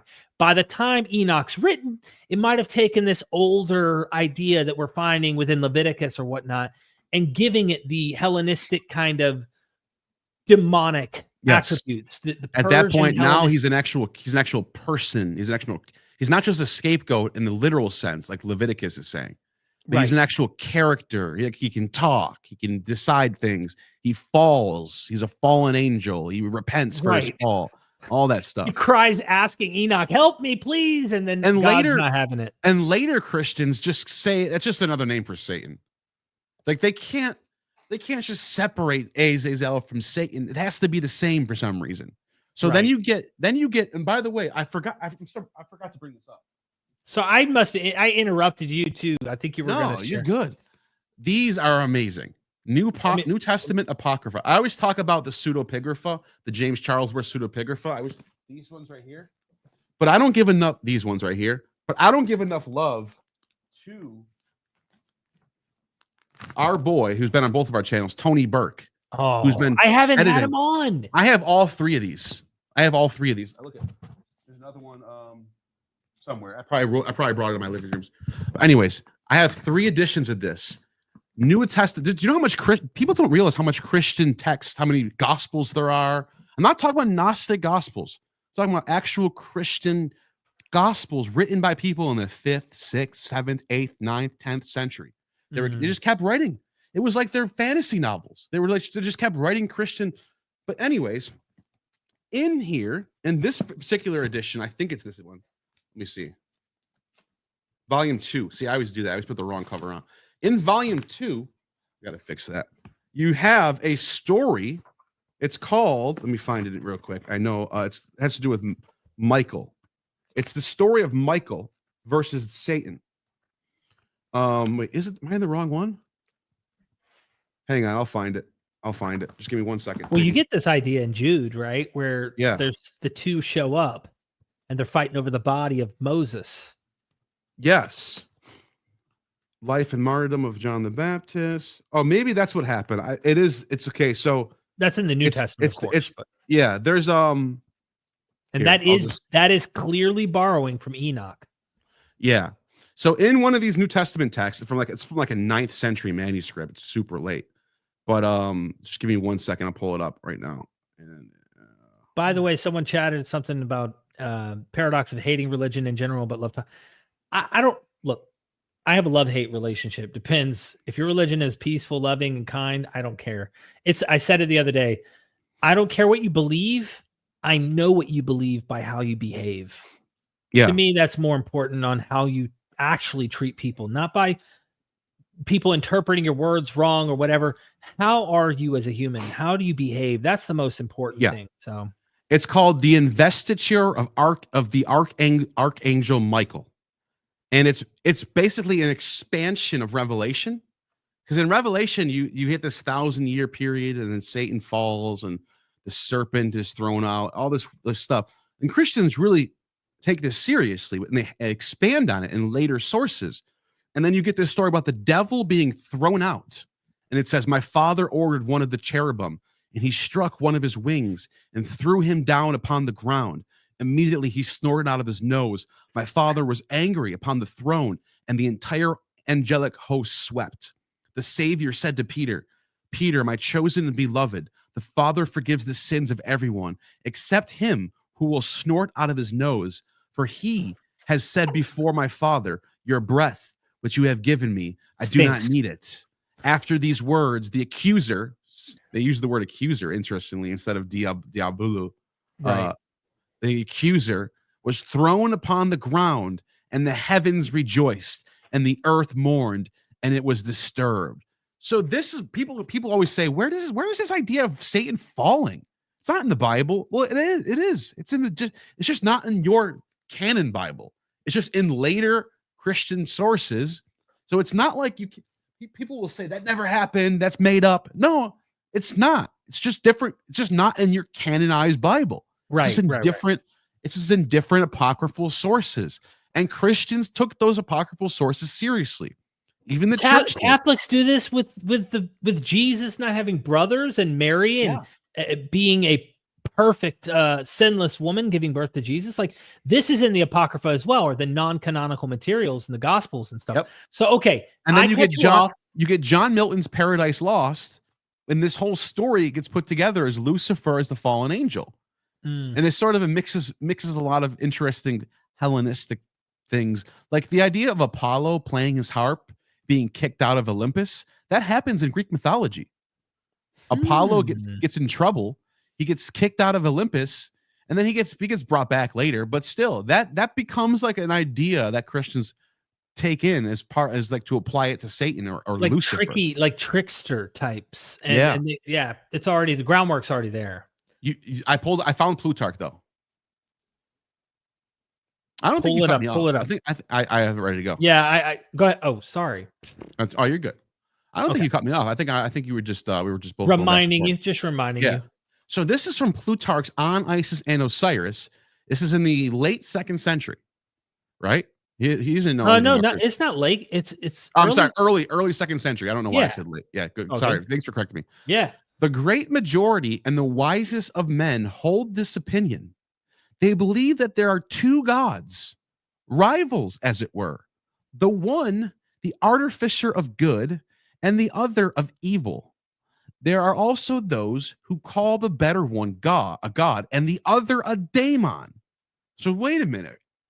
this idea of gods versus demons isn't just Christian, it's Platonist. Plutarch's a Middle Platonist. This is Plutarch, right? Right. As for example, Zoroaster, the sage, who they record lived 5,000 years before the time of the Trojan War. That's bullshit. I don't know where he got that idea from. That'd be 6,000 BC. No, that didn't happen. Sorry. He called one Oromases, which is Ahura Mazda in the anglicized form, and the other Ariamanius or Angramanu, right? Or and is it Arhimon? Arhimon is another name for him. He has two different names. I think it says it right here. Oh, never mind. Anyways. And he further declared that among all things perceptible to the senses, Ahura Mazda may best be compared to lights. Where do we hear that from? The true lights, the light of the world. Yep. And Ahriman, conversely, to darkness, ignorance, outer darkness, the territory. Yeah. Yes. And I'm going to pull up the Bible verse in a second to show you something also. And midway between the two is Mithras. By the way, not Mithra. People think Mithras is a later god that came later. And no, Plutarch writes about Mithras. This is probably the first time. I think Plutarch's the first person to actually use that word in Greek, Mithras. For this reason, the Persians give to Mithras the name mediator. Huh. I've never heard of anyone being a mediator between heaven and earth. I'm going to pull that up too. Zoroaster also taught that men should make votive offerings. And by the way, this word right here, thank offerings, guess what the word is in Greek? Eucharisto, Eucharist. Oh, that's the word. It's literally what it literally means, thank offering. Interesting. So you make votive offerings and Eucharist to Ahura Mazda, and averting the mourning and offerings to Ahriman. They pound up a mortar in a certain plant called amomi, at the same time invoking Hades, hell, darkness, and darkness, skutai. And then they mix it with the blood. Like an incantation, like they're saying the Eucharist. And mix it with the blood of a wolf that has been sacrificed and carry it out and cast it to the place where the sun never shines. In fact, they believe that some of the plants belong to the good god and others to the evil daemon. Notice how you're seeing the tradition of evil demons. Yep. Already in Plutarch. Plutarch never mentions Christianity once in his writings. He's never, and by the way, Plutarch, out of anyone, should know about Christianity. And this is, I'm not saying Christianity didn't exist yet, but for Plutarch to not, Plutarch writes thousands of pages of text. He's got dozens of books written. He doesn't say anything about Christianity, anything about Jesus, which means Christianity was not that popular yet. That's all. That's the only point I'm making there. But this tradition of evil demons is already coming about in Plutarch by the Platonists, Middle Platonist tradition. So also of the animals, they think that dogs, fowls, and hedgehogs, for example, belong to the good god, but the water rats belong to the evil one. Now, I just want to, what do you think about that? But while I pull this up, I think that's wild. It is. I think that's wild. I think there's a lot that just shows how certain cults it's very similar to Christianity, but a different name, different deity names, similar ritualistic kind of actions and behaviors, Yeah. Beliefs about good and evil, even. I mean, you got this cosmic battle going on, even in the New Testament, between Jesus and Satan, clearly. Yeah. Okay. Now, let me just do something real quick. I'm going to share my screen one more time, but what's it? Jesus, the mediator. Someone asked, does Plutarch use the word daemon in the original text? Yes. He uses the word daimon. Yes, he does, in Greek. Okay. You can. I checked that a million times. He uses the word daimon in Greek. Does this include Baphomet? Baphomet. That is a later medieval image. That's a very interesting. That's a whole nother thing, because Baphomet becomes this satanic figure, but apparently he's like worshipped by the by the Knights Templar. They have like an image of him there or something. That might have been a rumor. I don't know. But that's a later. It does include Baphomet. I'm not saying it doesn't. That is a good question. I wanted to jump on that while we were. That comes way later. The Baphomet tradition. It probably comes in like the medieval period. But Baphomet does have the horns and the shaggy goat legs. If you want to pull up Baphomet, that'd be great. It's a good idea. But I wanted to show the Hebrews verse. I think it's Hebrews 9, I think. Let me share my screen. Go ahead. Where he says, so you got to go to the Satanic Temple Church or whatever. So I'll share that next. Yeah. Or I'll just pull the image. Yeah, go ahead. Here we go. Look at this. We just heard Plutarch call Mithras the mediator. And what do you have Christians doing around the same time? This is contemporary. This is the Gospels. Plutarch is writing at the same time the Gospels and Hebrews is being written. And you have this idea of, for this cause, he is the mediator of the new covenant. By the way, this word, diathekes, that's the word for testament, New Testament, or covenant. It can mean testament or covenant. So he's the mediator, mesites, of the New Testament. Isn't that interesting? Mm-hmm. And then I think in Revelation, he says he's a mediator too, right? I believe, but there is Baphomet. I hope I'm saying it, Baphomet, however you pronounce it. There's got to be some Pan stuff going on here or something, dude. Yeah. I mean, this is Satyr all day. Look at the legs and everything. Anyway, that's... I think here, let me see, Matthew 11. I think it's Matthew 11. Where you... Mediator between heaven and earth. I know that it's implied when he says no one can get to the Father except through the Son. That's what this is right here. That's what I'm looking for. And there, see, you see how they're using that word daimon for someone being infected with some sort of spirit. Anyways, you get the point. They call him a mediator. The Christians are calling Jesus the mediator. Jesus himself calls himself a mediator at some point too. I think it might have been Revelation or something. Timothy 2:5. That's another one. Timothy 2:5.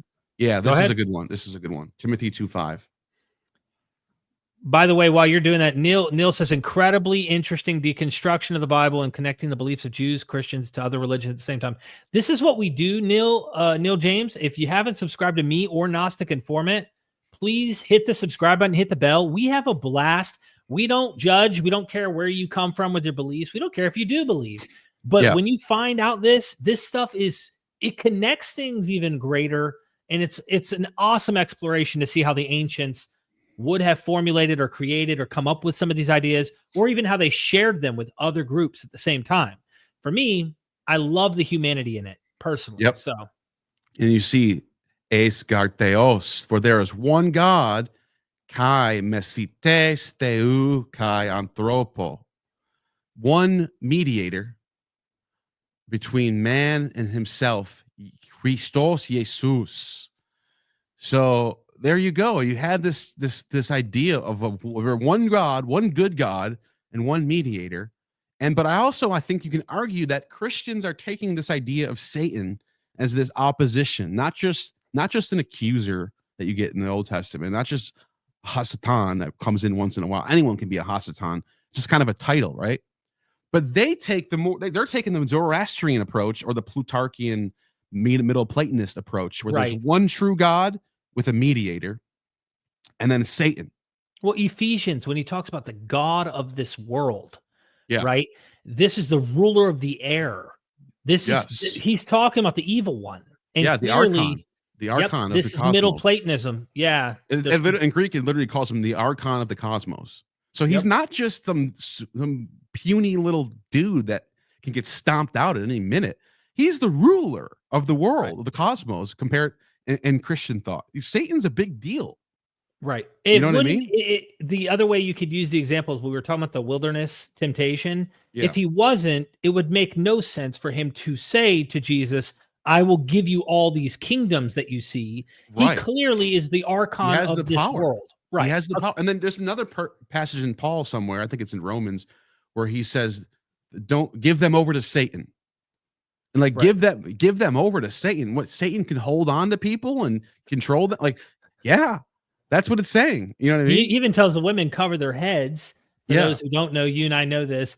Paul or whoever wrote these letters may be actually afraid that demons, fallen angels might be seductively drawn to the attractiveness of women who don't cover their hair. So Paul tells women to cover their heads because these fallen angels might find you hot and be like, hey, what's up, baby? You know, and they don't want to, they don't want you to get taken by one of them. Yeah, let me pull up this verse real quick. 1 Timothy 1:20. All right. If you don't mind. Thank you, Jerry, for the super chat or super sticker. I really appreciate the support. Look at this. He says, of whom is Hymenaeus, Hymenaeus and Alexander, whom I delivered unto Satan. What? Peredako to Santana. He uses the word Satana, not Diablos. He uses the word Satan in the Greek, not Diabolo. So he uses the Hebrew transliteration. So that's Paul. That's Jewish Paul right there. No, I'm just kidding. This is Timothy.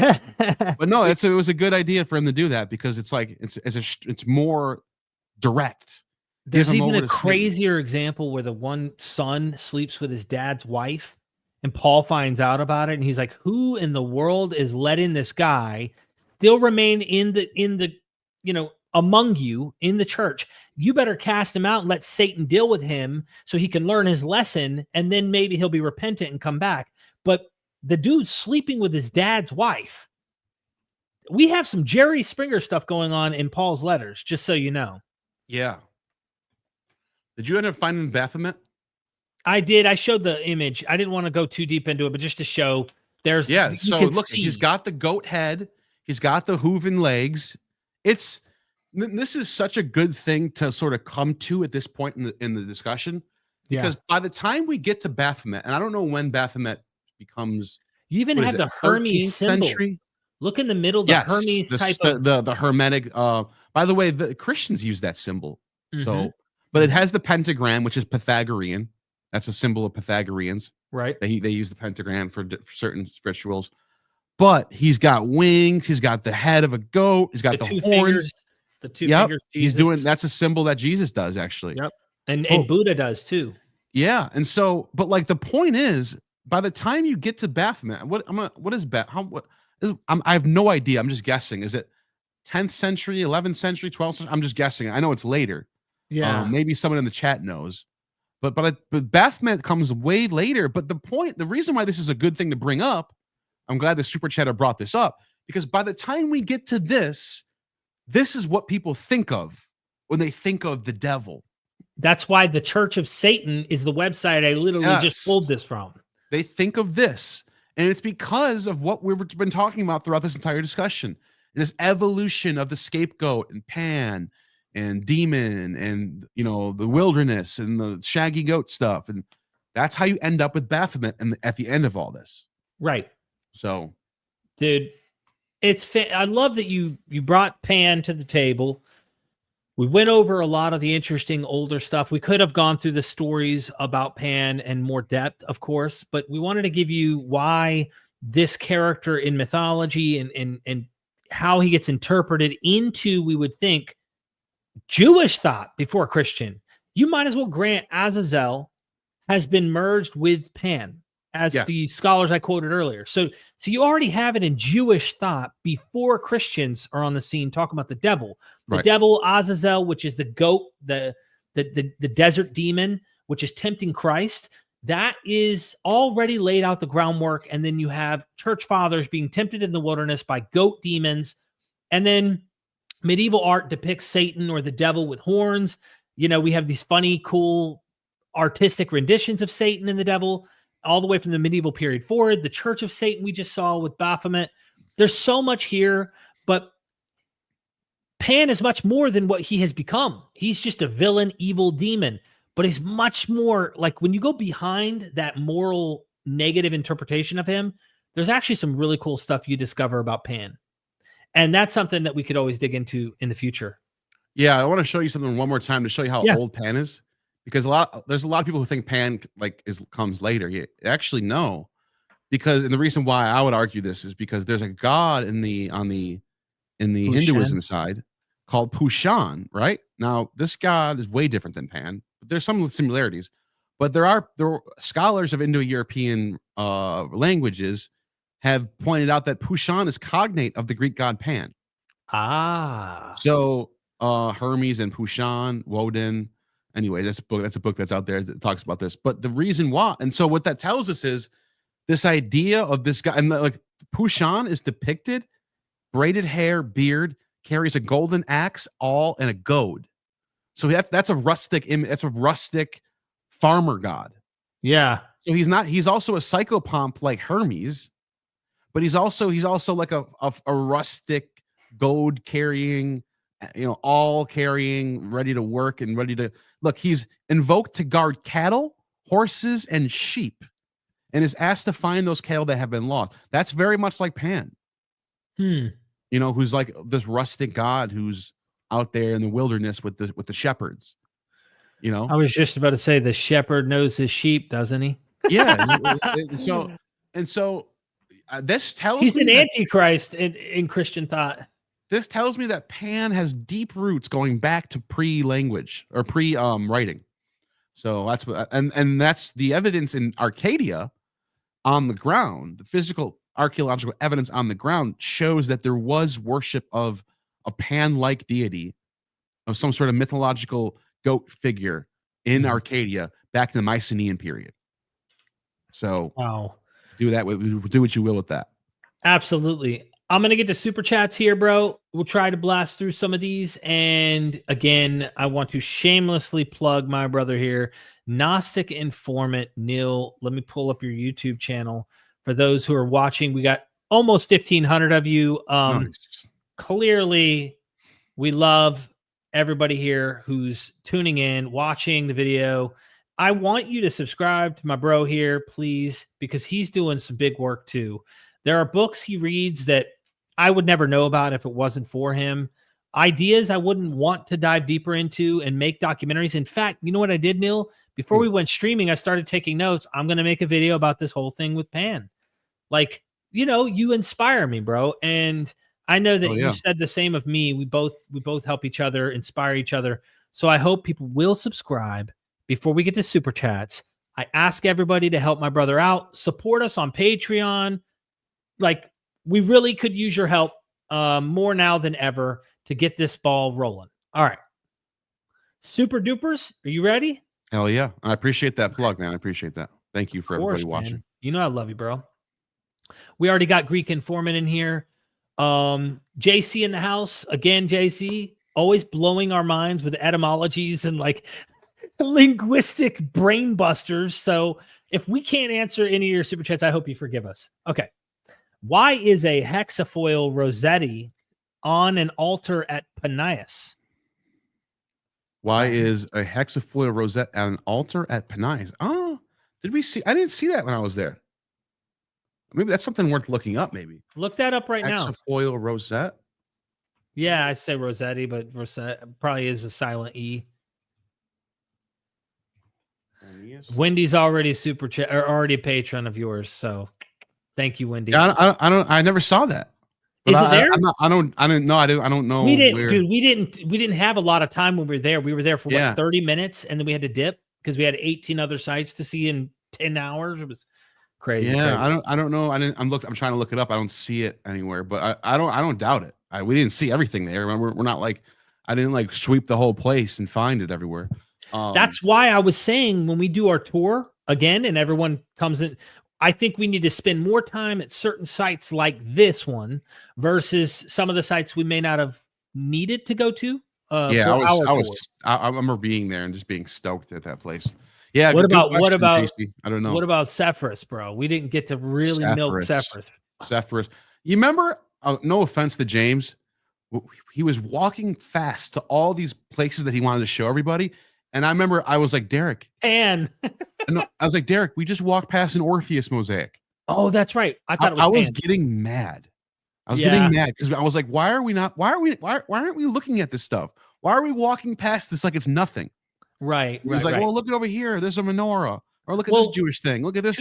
Because the crowd were Christians. And not only that, you and I were like, wait a minute. There's an Orpheus mosaic right there. You and me are into that. Nobody was even looking at it. Nobody even cared. I was like, remember, he dug. He had excavations that he wanted to go show people because he did work at Sepphoris. I can't knock him for that at all. You and me just had a different interest, right? On like what we were looking for.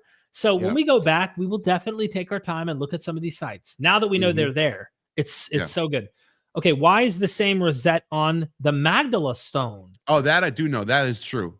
If you look up the Magdala stone, it has that symbol on it. Yeah, pull that up. I wish I had our footage ready to go.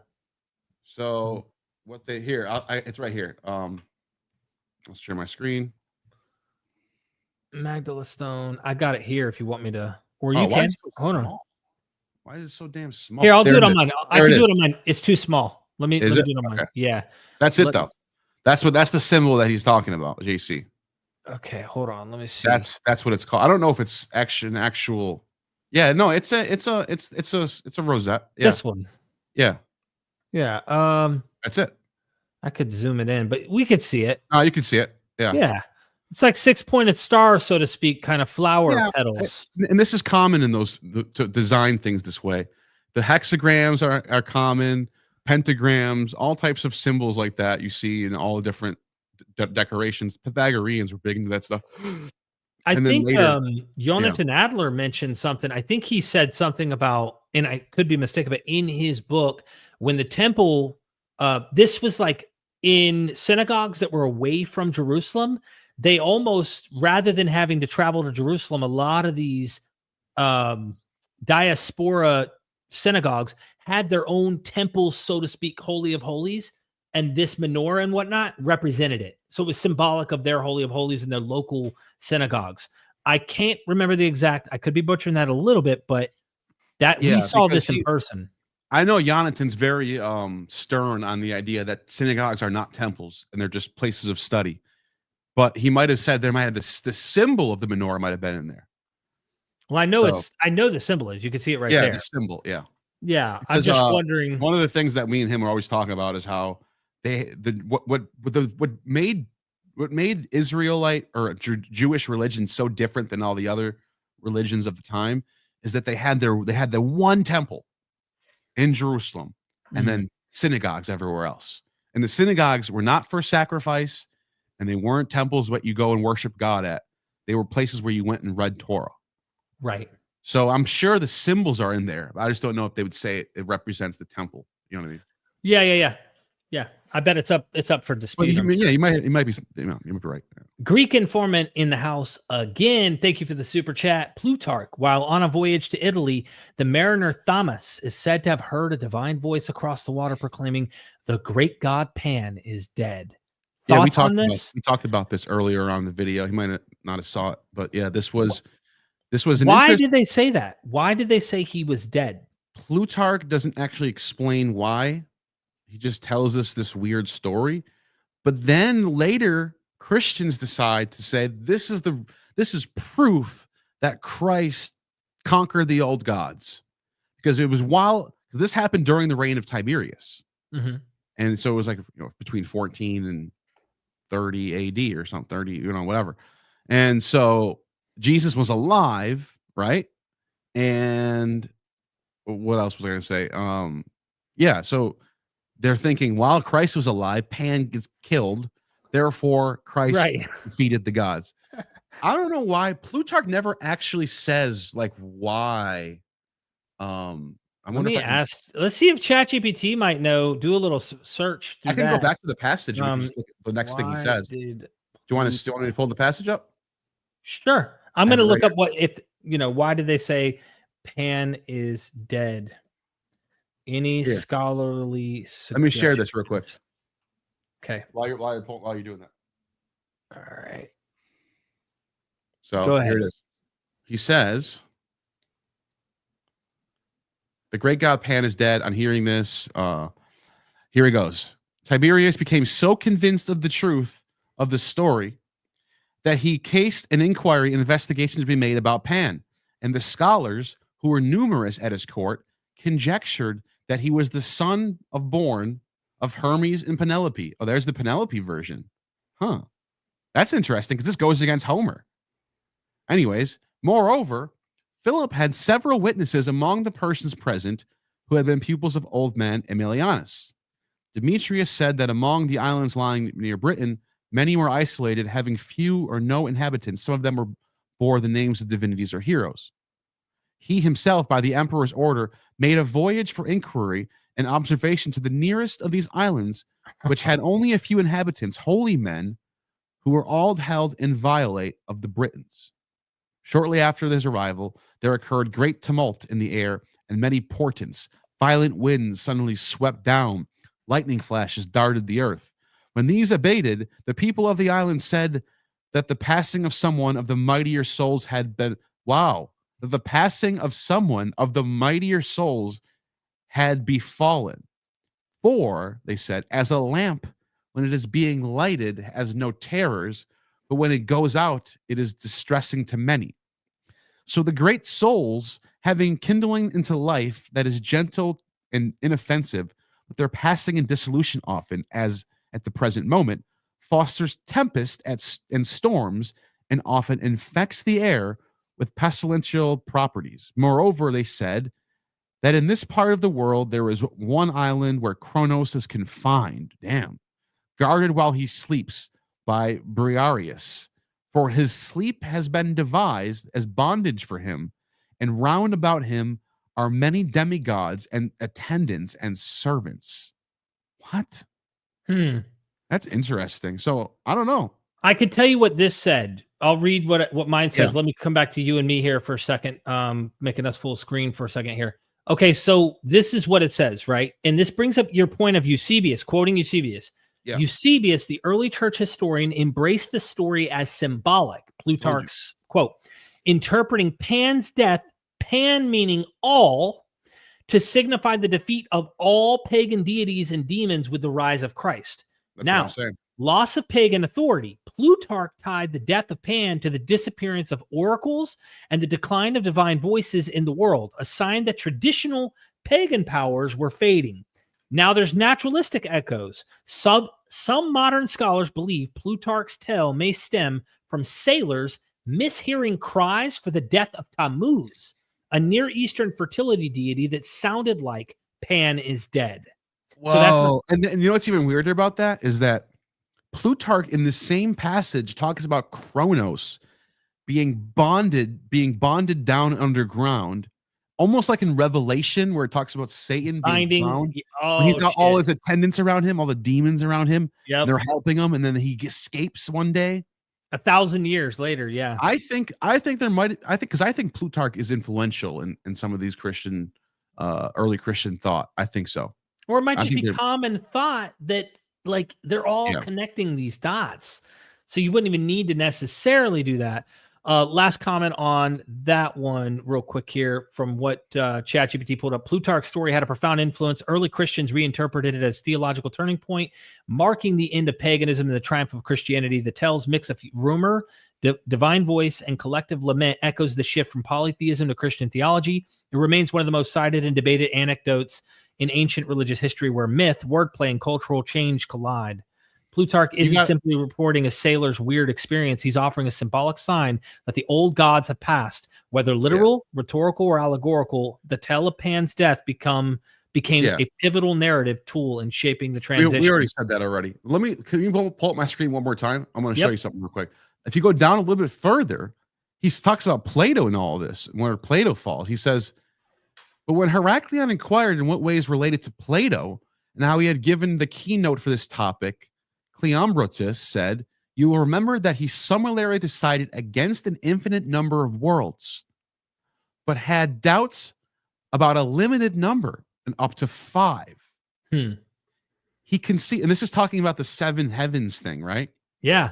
He conceded a reasonable probability to those who had postulated one world to correspond to each element, but for himself he kept to 1.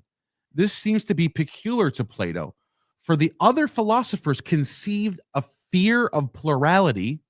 They want one. They want the Feeling, oneness. no, but pan means all. That's what I'm saying.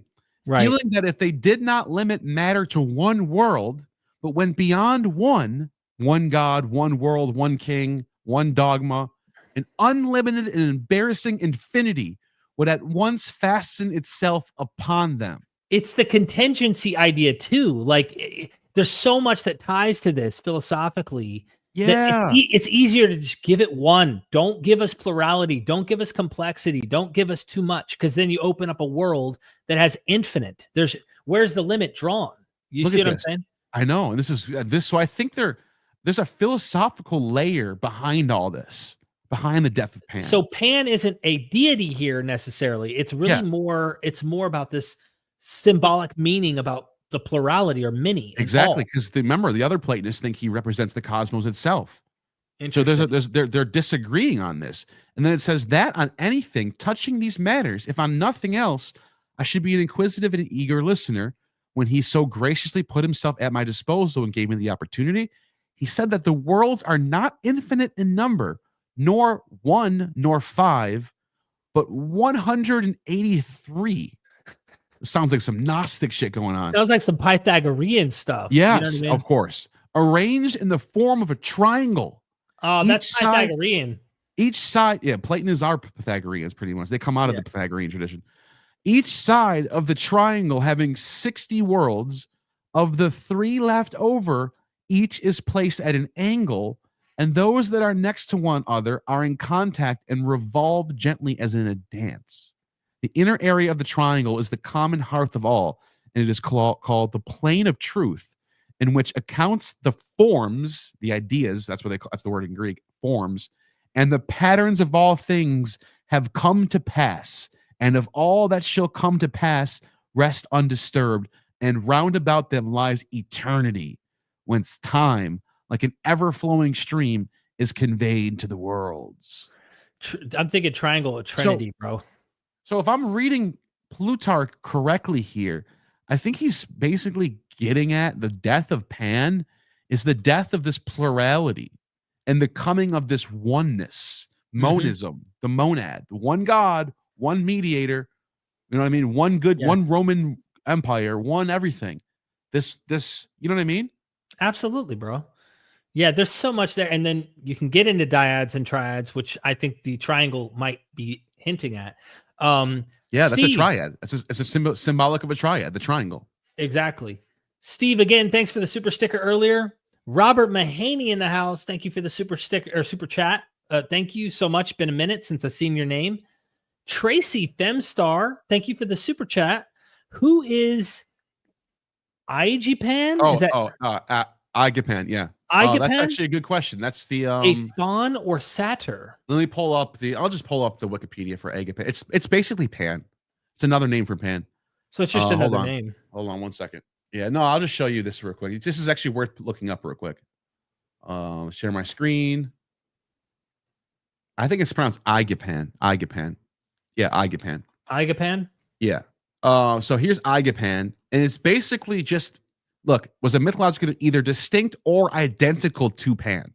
Got it. Like a twin Pan, maybe? Yeah. It's Pan.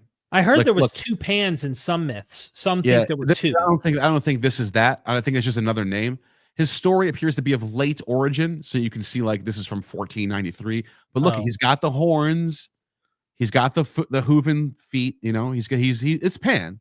But then it says right here, in Greek art, Igapan is thus depicted as a sea goat, a mythical creature represented by the constellation Capricorn. Right. When Zeus is in contact with Typhon, deprived of the sinews of his feet and hand, Hermes and Igapan secretly restored them to him and fitted them in their proper places. After stealing them from the Corinthian cave, I was there in Delphi. Oh, wow. Really? Yeah. Where they were being guarded by the Delphines. Huh. Interesting. Notice that. Oh, by the way, here's Sylvanus.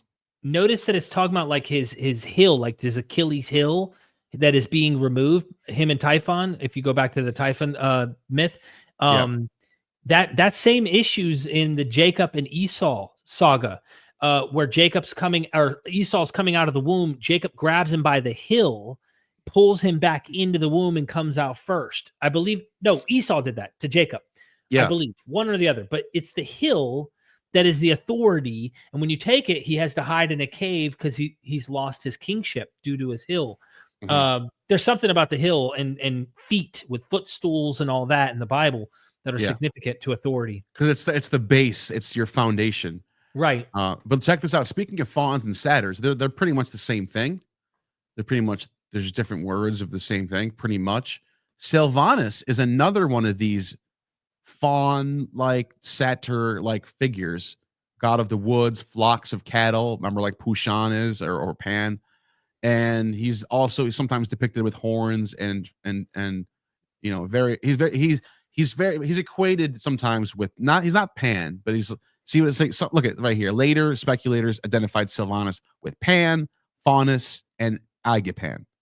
Got it. So you can see they all get lumped together. There's Faunus, and then Inus. They all have very similar. They all have a lot of overlap.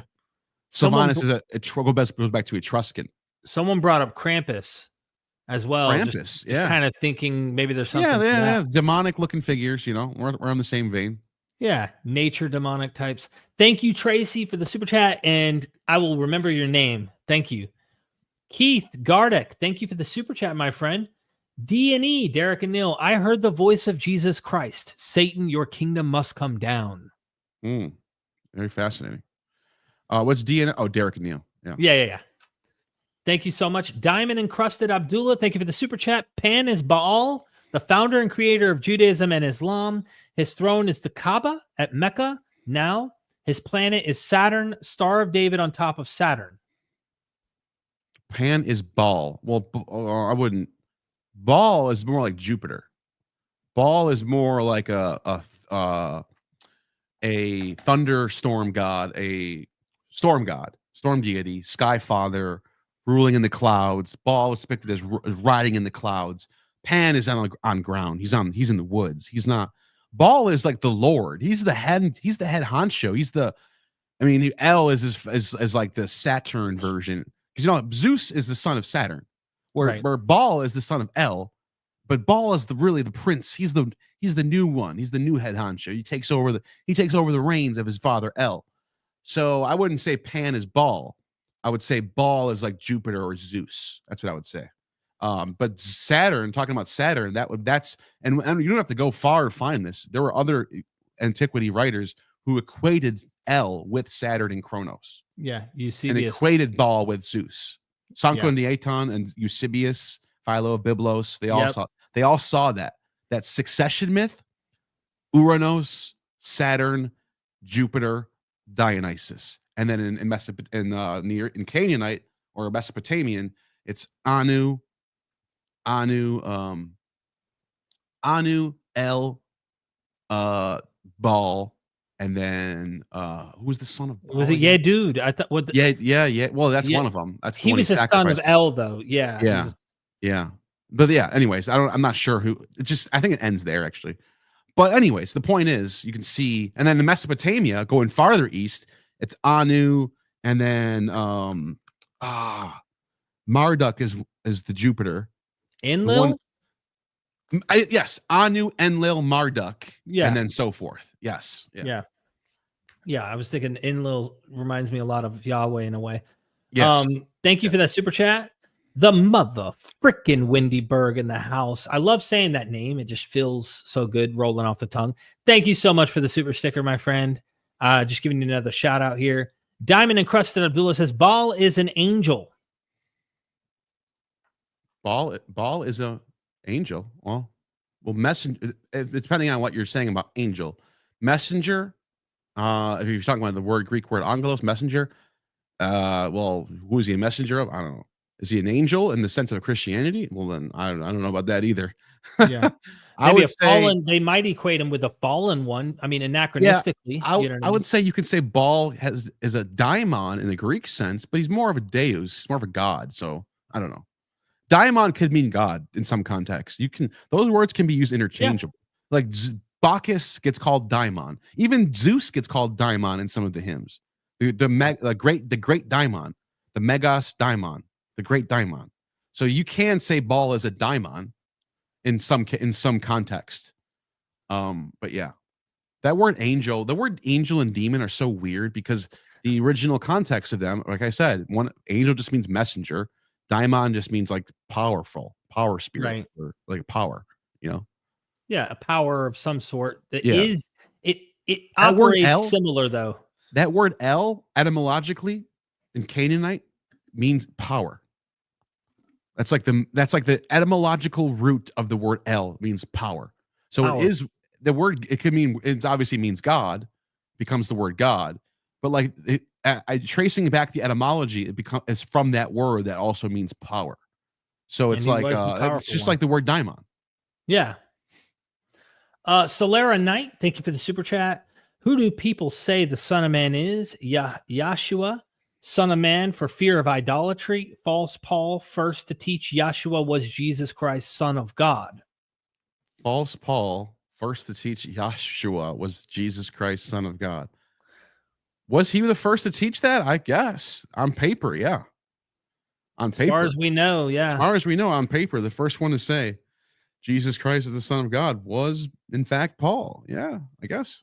I do get into those little like Jewish Christianities versus some of the different stuff Paul might have spun up. Right. So, Because go back to that real quick. Yeah. Because Son of Man in Ezekiel is Ezekiel. Ezekiel's being called Son of Man. But Right? it's also just a human typically. Exactly. Whereas or Enoch. Enoch. Yeah, too. but when you're talking, one looks like a son of man. That in Daniel is a divine figure. Usually, either Michael the archangel or something in Daniel. But one that's a son of man can just be a human.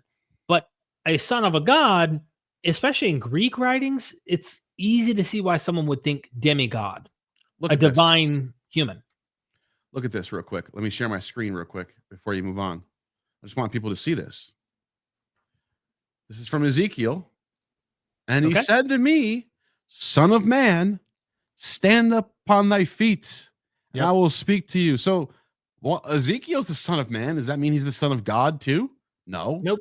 So the idea of a son of man doesn't mean anything about divine. Doesn't mean anything divine. It just means you're the son of man. So, anyways, Exactly. Thank you, Solera. Elixir, thank you for the super chat, my friend. Thoughts on if there's a connection with Pan and pantheism? well, yeah, because the word pan means all. So pantheism means all theism. It means you worship all the gods. Or all Pantheism. is or All is divine. God. Yes. Right. And but if you're a pantheist, you kind of do worship Pan, because that's what Pan represented. That's what the later Christians like Augustine and so forth are railing against. Augustine is like, this idea that you worship everything's all divine. That's silly. And like Pan is like sort of the pantheist god because he's all.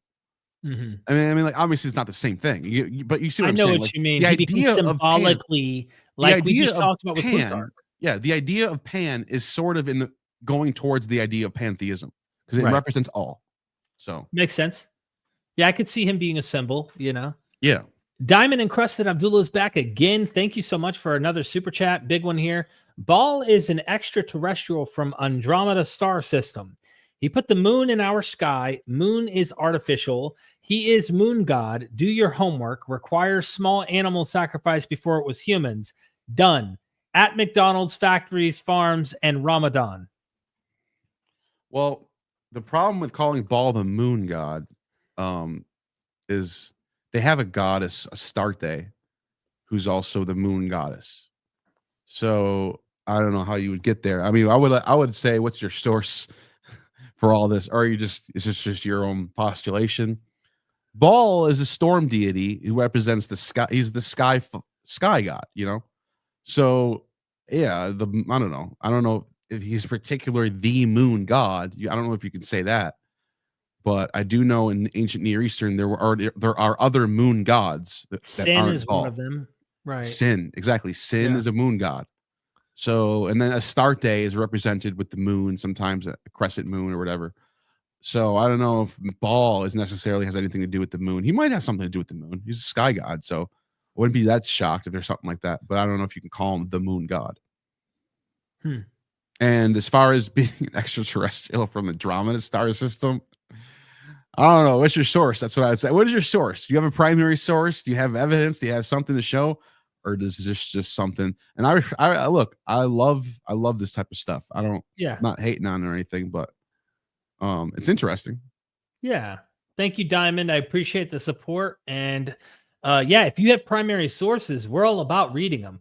It's not out of the, I mean, even if I don't believe Baal really existed, or that he's a metaphor for nature or something. But and there's also a million. There's also a million balls. There's I was going to say Baal Zephon. There's Baal Zebub. There's Baal Hadad. El Gabal. There's different balls out there because it means Lord. You have balls. I have balls. I mean, come on. There's just yeah. So you can have there's all these different balls out there, and there's I had to throw you. There's the ball of Sidon. I'm just looking at the list. Ball of Shamayan, ball of heaven, Baal Haman, which is Ammon, by the way. The god Ammon becomes Baal Haman in Phoenician sort in the Carthaginian religion. So that's another thing. It's like, what ball are we talking about here? Are we talking? Is there a specific moon ball? Then I would get okay. I got you now. I know what you're saying. You're being unapologetic right now. Unapologetic. I'm sure. No, you know what though? To be fair, I'm sure there is a ball moon god. I'd be shocked if there wasn't for how many balls there are. I can't even. Now every time I can't even say that word anymore. I can't even take you serious. Yeah. All right. Lyricus, thank you for the super chat. Can you do a video on the draconian god parallels to Apep? Apep's the serpent. Apep's the serpent Egyptian god. Okay, and then so these are all serpent gods. Yep, Tiamat, Leviathan. Yep, that would be a cool idea. That'd be a great idea because brilliant idea. Yeah, there's this idea of this serpentine dragon-like figure in all these mythologies that have a lot of overlap. So, well said. Can you do a video on that? I would write that down. That's a good idea. Like, where does this idea of the serpent in Revelation? Where is the possible roots of this idea? And I think Lyricus is pointing to that right now. Apep, that Apep is also called Satanu in Egyptian Book of the Dead. I'm not kidding. No. There's an Egyptian. So there's an Egyptian in the Egyptian Book of the Dead. One of the titles of Apep is like Sata, and it seems to be just a coincidence. It has nothing to do with Satan as an accuser. But it's fascinating that word gets. Some people thought there was something going on with that, and it's not. It's just not. It doesn't check out. But if I can find it, I'll show you to you. I think there's a source for it somewhere. Oh no, we're balls deep in it now. Yeah. You get balls. You get balls. Everyone gets balls. Hello. Thank you so much for keeping the laughter alive. I wrote that down. I'm going to play with that and look for other dragons too, and serpent type creatures that are in combat myths, Chaos Kampf, as the German would call it, and I'll look into it. Sylph, is that how you pronounce that? Sylph?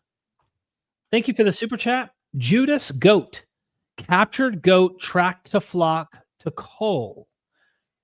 Hey, look at this real quick before we move on, before I forget about this. Let me just show you something real quick. Okay. Tomb painting worshiping the serpent god Sata, son of the earth and guardian of the underworld. It's a serpent. It looks like Apep, you know? Yeah. But the fact that it guards the underworld means it's keeping. Isn't that something? Isn't that interesting? It makes you wonder if Christians or late antiquity writers knew something about this. I don't know. Maybe. Or there's some common motif. What do you think about this idea of Judas Goat, captured goat tracked to flock to coal? So, like, does Judas play a goat type character of some sort? I don't know. Is that in part of is that in any of the sources where Judas is considered to be a goat? I don't know. I don't know. That mention him as that. I'm just thinking, is there something that I don't know about the super chat? Judas Goat. Who's Judas Goat? Is that someone? Oh, there's a Wikipedia page called Judas Goat. Oh, that might be it then. It's from the 1800s, though. Captured goat tracked to flock to coal. Is this I don't know. Is this an ancient thing? I have no idea. I don't know what this is. Look at this, but this is all I know, and I'm just jumping. I just did a quick little search, and I found this. A Judas goat is a trained goat. Can you see my three? Yeah. Oh, okay. A Judas coat is a trained goat used in animal herding. It says the term is a reference to Judas Iscariot, an apostle of Jesus Christ who betrayed him in the New Testament. Interesting. But it says right here, originated from cattle drivers in the 1800s. Oh, So, okay. Well, where did that come from? Did they yeah, just that's an interesting idea, though. Yeah. Interesting idea. Very, very interesting. Thank you for the super chat. I learned something new. Yeah. The mother freaking Wendy Berg. We already went over this. Does this also? And the answer is yes. It does include Baphomet. Baphomet is the final version of what we get after all this tradition reaches its final course. Yeah. We end up with Baphomet as the figure. You know what I mean? Yep. Thank you, Wendy. Jerry Cahill. Forgive me if I butchered your last name. I knew I had a friend in high school whose last name was Cahill. It's spelled the same way. Cahill. Okay. Cahill. Jerry, thank you for the super sticker. Elixir, how are us normal guys supposed to keep with a freaking angel picking up women? How are this freaking angel? I don't think we can. Yeah, you can't. We just gotta hope that they get bound down to Hades, and then we'll be good. That's it. You just gotta fingers crossed. Live long legacy. Thank you for the super sticker. I really, really appreciate the love. Adia, is it Adia? Adia Morgenstern. Thank you so much. Yeah. Adia, I really appreciate the super chat. Baphomet, perhaps an Atabash cipher of Sophia. What do you think? Perhaps an Atbash cipher of Sophia. Yes. And the what are they called? The knight, what are they called again? The Baphomet worshippers? Knights Templar, you talking about? They were Gnostics. So they were definitely worshippers of Sophia, and like you can even see like knights doing knights. Yeah, 1307 Knights Templar were accused of heresy for worshiping Baphomet as a demonic idol. But like if you actually look at the Knights Templar and their belief system. Here, pull it up, share it. I'm just looking at it. This is just like a Wikipedia thing. I'm not even but I do know that a lot of their ideas, like obviously they're a Catholic order, so they're not Gnostics by default, but a lot of their members were getting into Gnostic stuff. And this was a hot time. Like during this time, there was the Cathars were running around, and one of the saints and I forgot her name. I did a whole video on this with Vivian Taylor. There was this saint woman from the order of the nuns who was like writing Gnostic literature in this time period. 14th century, same century. And so, no, I think she was 13th century actually. And like, so like there was like a Gnostic comeback around sometime around the early Renaissance period, right around this time. I mean, there's always going to be a Gnostic comeback because it's in you. It's inner. Yeah. It's not about faith. It's an inner knowing. That's always going to happen. I think the Knights Templar were definitely getting charged as heresy, being Gnostics, and I think there was some truth to it. So, anyways. Okay, well, let's hit these next ones here. Oh, and that's another thing. Abraxas, the symbol of my channel. I don't know why I forgot to say this. You find them on a lot of Knights Templar magical stones and gems and amulets where they find Abraxas on it. So they're doing some crazy heresy shit going on there. Dirty dudes. Yeah. S Mill in the house. Thank you for the super chat. Cave paintings. The shaman is a goat man from like 40,000 BCE. Hold on, let me look. I looked that up. Yeah, definitely want to see that. Let me look this up and see if we got anything. A goat man? Oh shit! Yeah. Is this? That looks like it right there. 9,000 year. No, that's not 40,000. What is this? I don't know what it's doing here. That's a weird looking psychedelic tripping. Yeah. Where's the 40,000? That one's 9,000. What about 40,000? Okay, so 40,000? 40,000 years ago. Called the shaman. Type in the shaman. Okay. 40,000 years ago. Called the shaman. And let me just do this. Cave painting 40,000 years ago. There we go. Called the shaman. I guess this is it. Let's see. Pull that. It's a Wikipedia page. Let's see what we get. The Sorcerer Cave Art. Sketch of Bruhl's drawing. The sorcerers wanted the name of an enigmatic cave painting found in the cavern known as the Sanctuary at the Cave of Trois-Frères, I don't even know, France, made around 13,000 BCE. The figure's significance is unknown. Master of Usually- Animals was a common motif in the late Stone Age. He doesn't have human attributes though. Like there's like a mix. Let me see this here. Am I missing something, S-Mill? If you're in the The chat, shaman right there. The shaman and spirit master. I see it. where? Both of Right like, those two right there. There's two of them. That he doesn't have the check goat out that. look, though. Maybe that's it. I don't see a goat. Click on it. This one? Click on it. See what it tells us. Shaman and the spirit master. Huh. I don't know, bro. Yeah, I'm fascinated by this Stone Age art. It's fascinating to me. Right? It's just like what were they doing? You know what I mean? That looks some weird standing you- upright animal. The idea of a master of animals, some sort of figure that contains animals, was a popular motif in the Neolithic. Yeah. Dude, there's some crazy stuff, bro. I imagine some of the stuff does go back. I mean, some of these stories do go back. What's that one that says Meteor Shaman on the far right? That one has horns. Meteor Shaman. Check that one out. Meteor Shaman. It's got like, I don't know what those It are. looks cool. He's just holding a snake. So that's a Master of Animals theme, holding the snake, being able to tame the snake. No. He's got horns. Want me to visit the site? I don't know. If that helps any at all. It's not really giving much description. Yeah, it just looks cool, I guess. Yeah. We're getting lost in the sauce and Because we don't know what they meant by all this. We just can guess. yeah. You know. Interesting. Okay. Yeah. Okay. Well, S-Mill, I really appreciate your super chat. If you're not here right now and you might catch us later, it'd be really cool to know exactly which link you're talking about. Live Long Legacy again for the super sticker. Thank you so much. Tracy Femstars back again. What does Plato say about Pan? We sort of touched on this, but I didn't.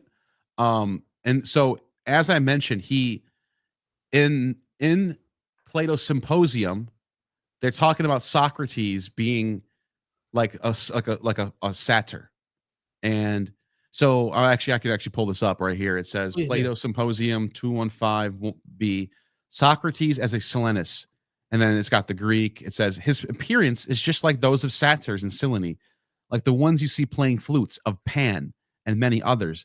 But inside, gentlemen, what is he like? He holds within himself divine images, so beautiful and wondrous.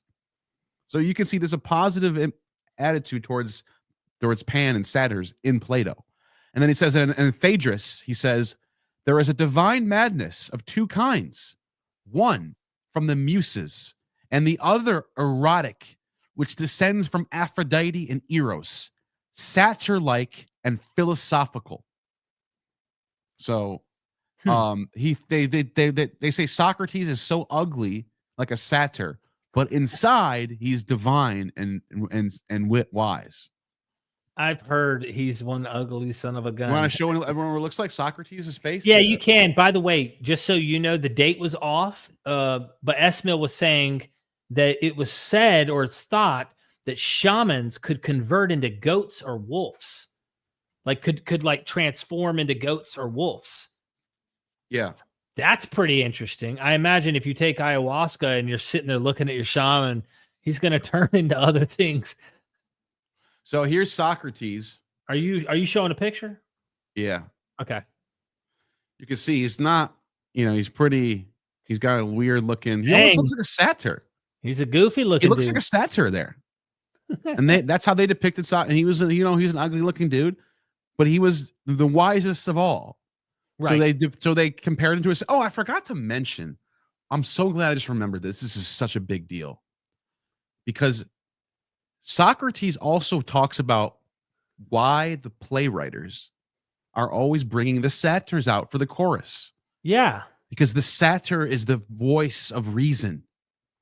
The satyr, they're always it's the word satire, right? Yeah, yeah. They're being satirical all the time, but within satire is reason. Where's Mandy Moorhall? Satire brings wisdom.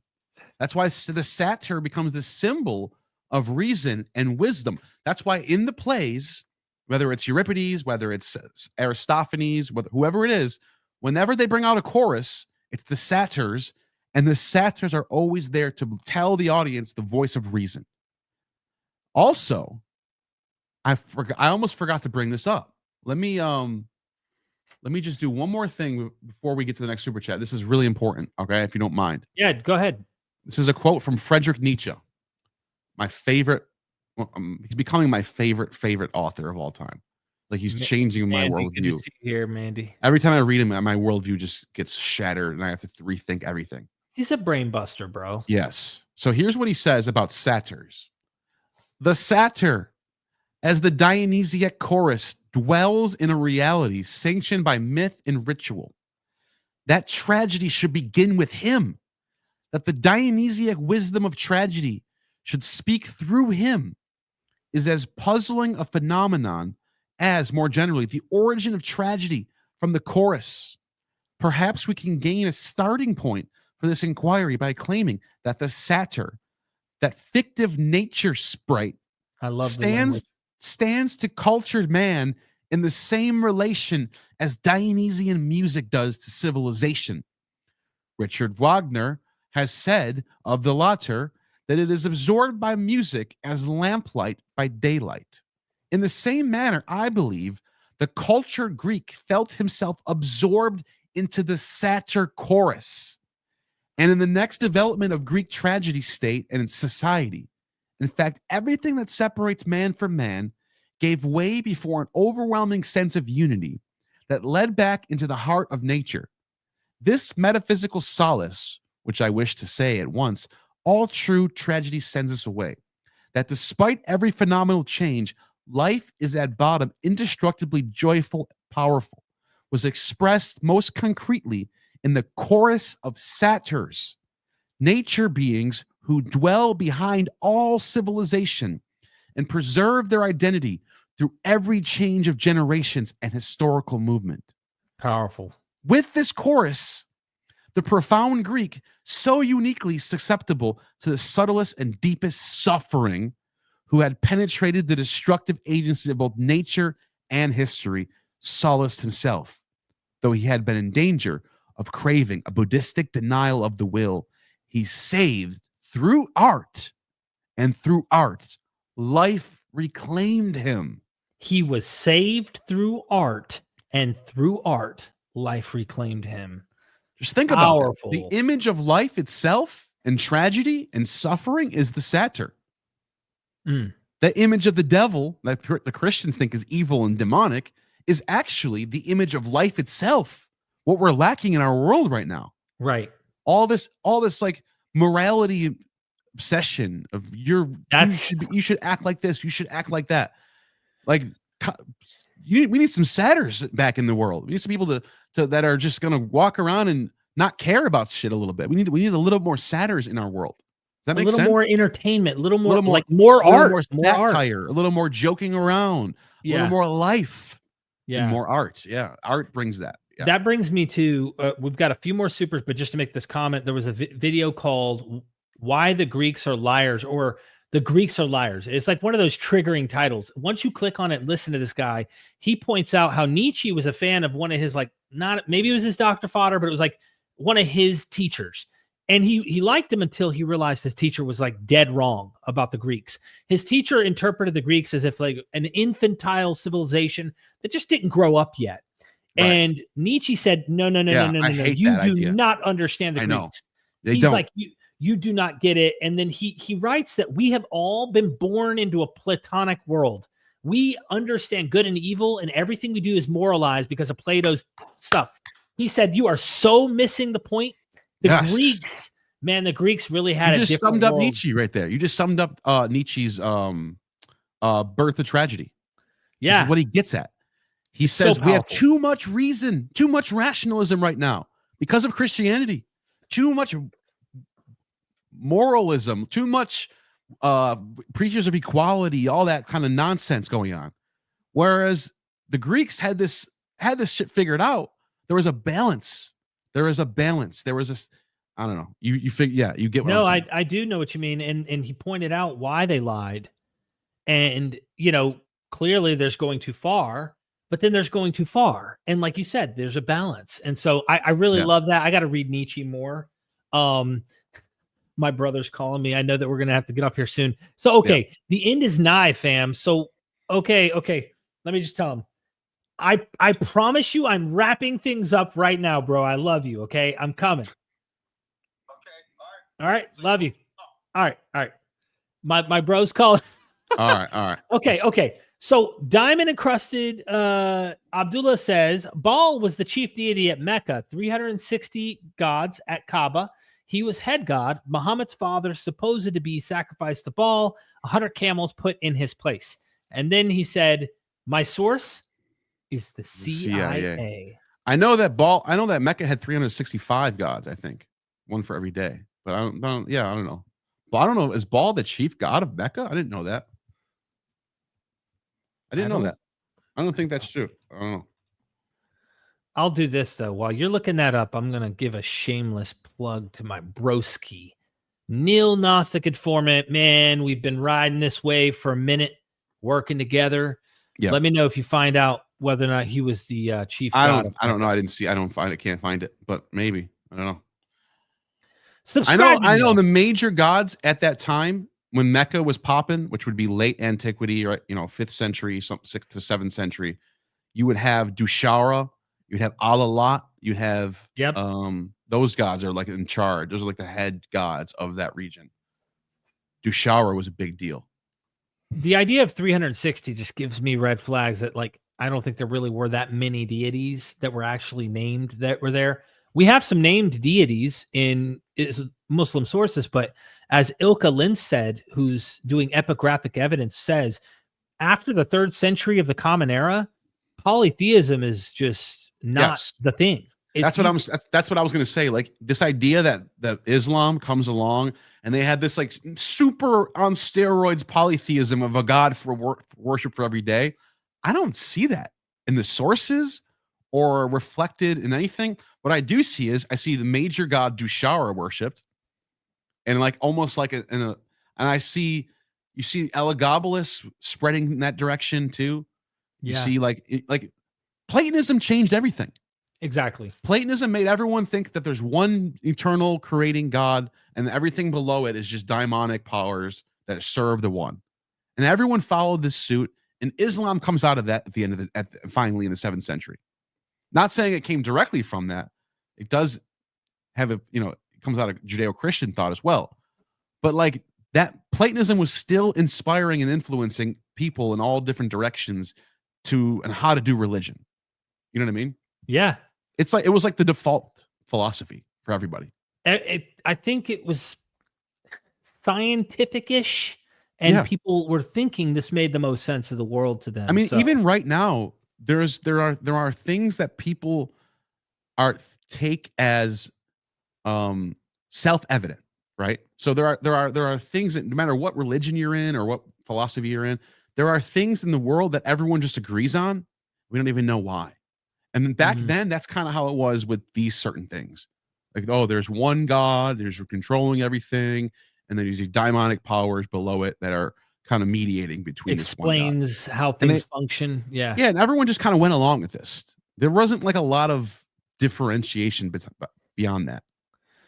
Someone asked if I plan on doing I did a video on the origins of Islam, but it was not a documentary like me and Neil do.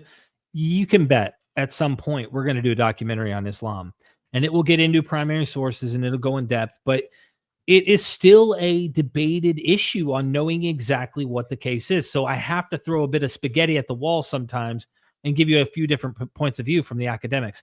Sylph, with the last super chat, Pan, the deity of shepherds, he had to be replaced.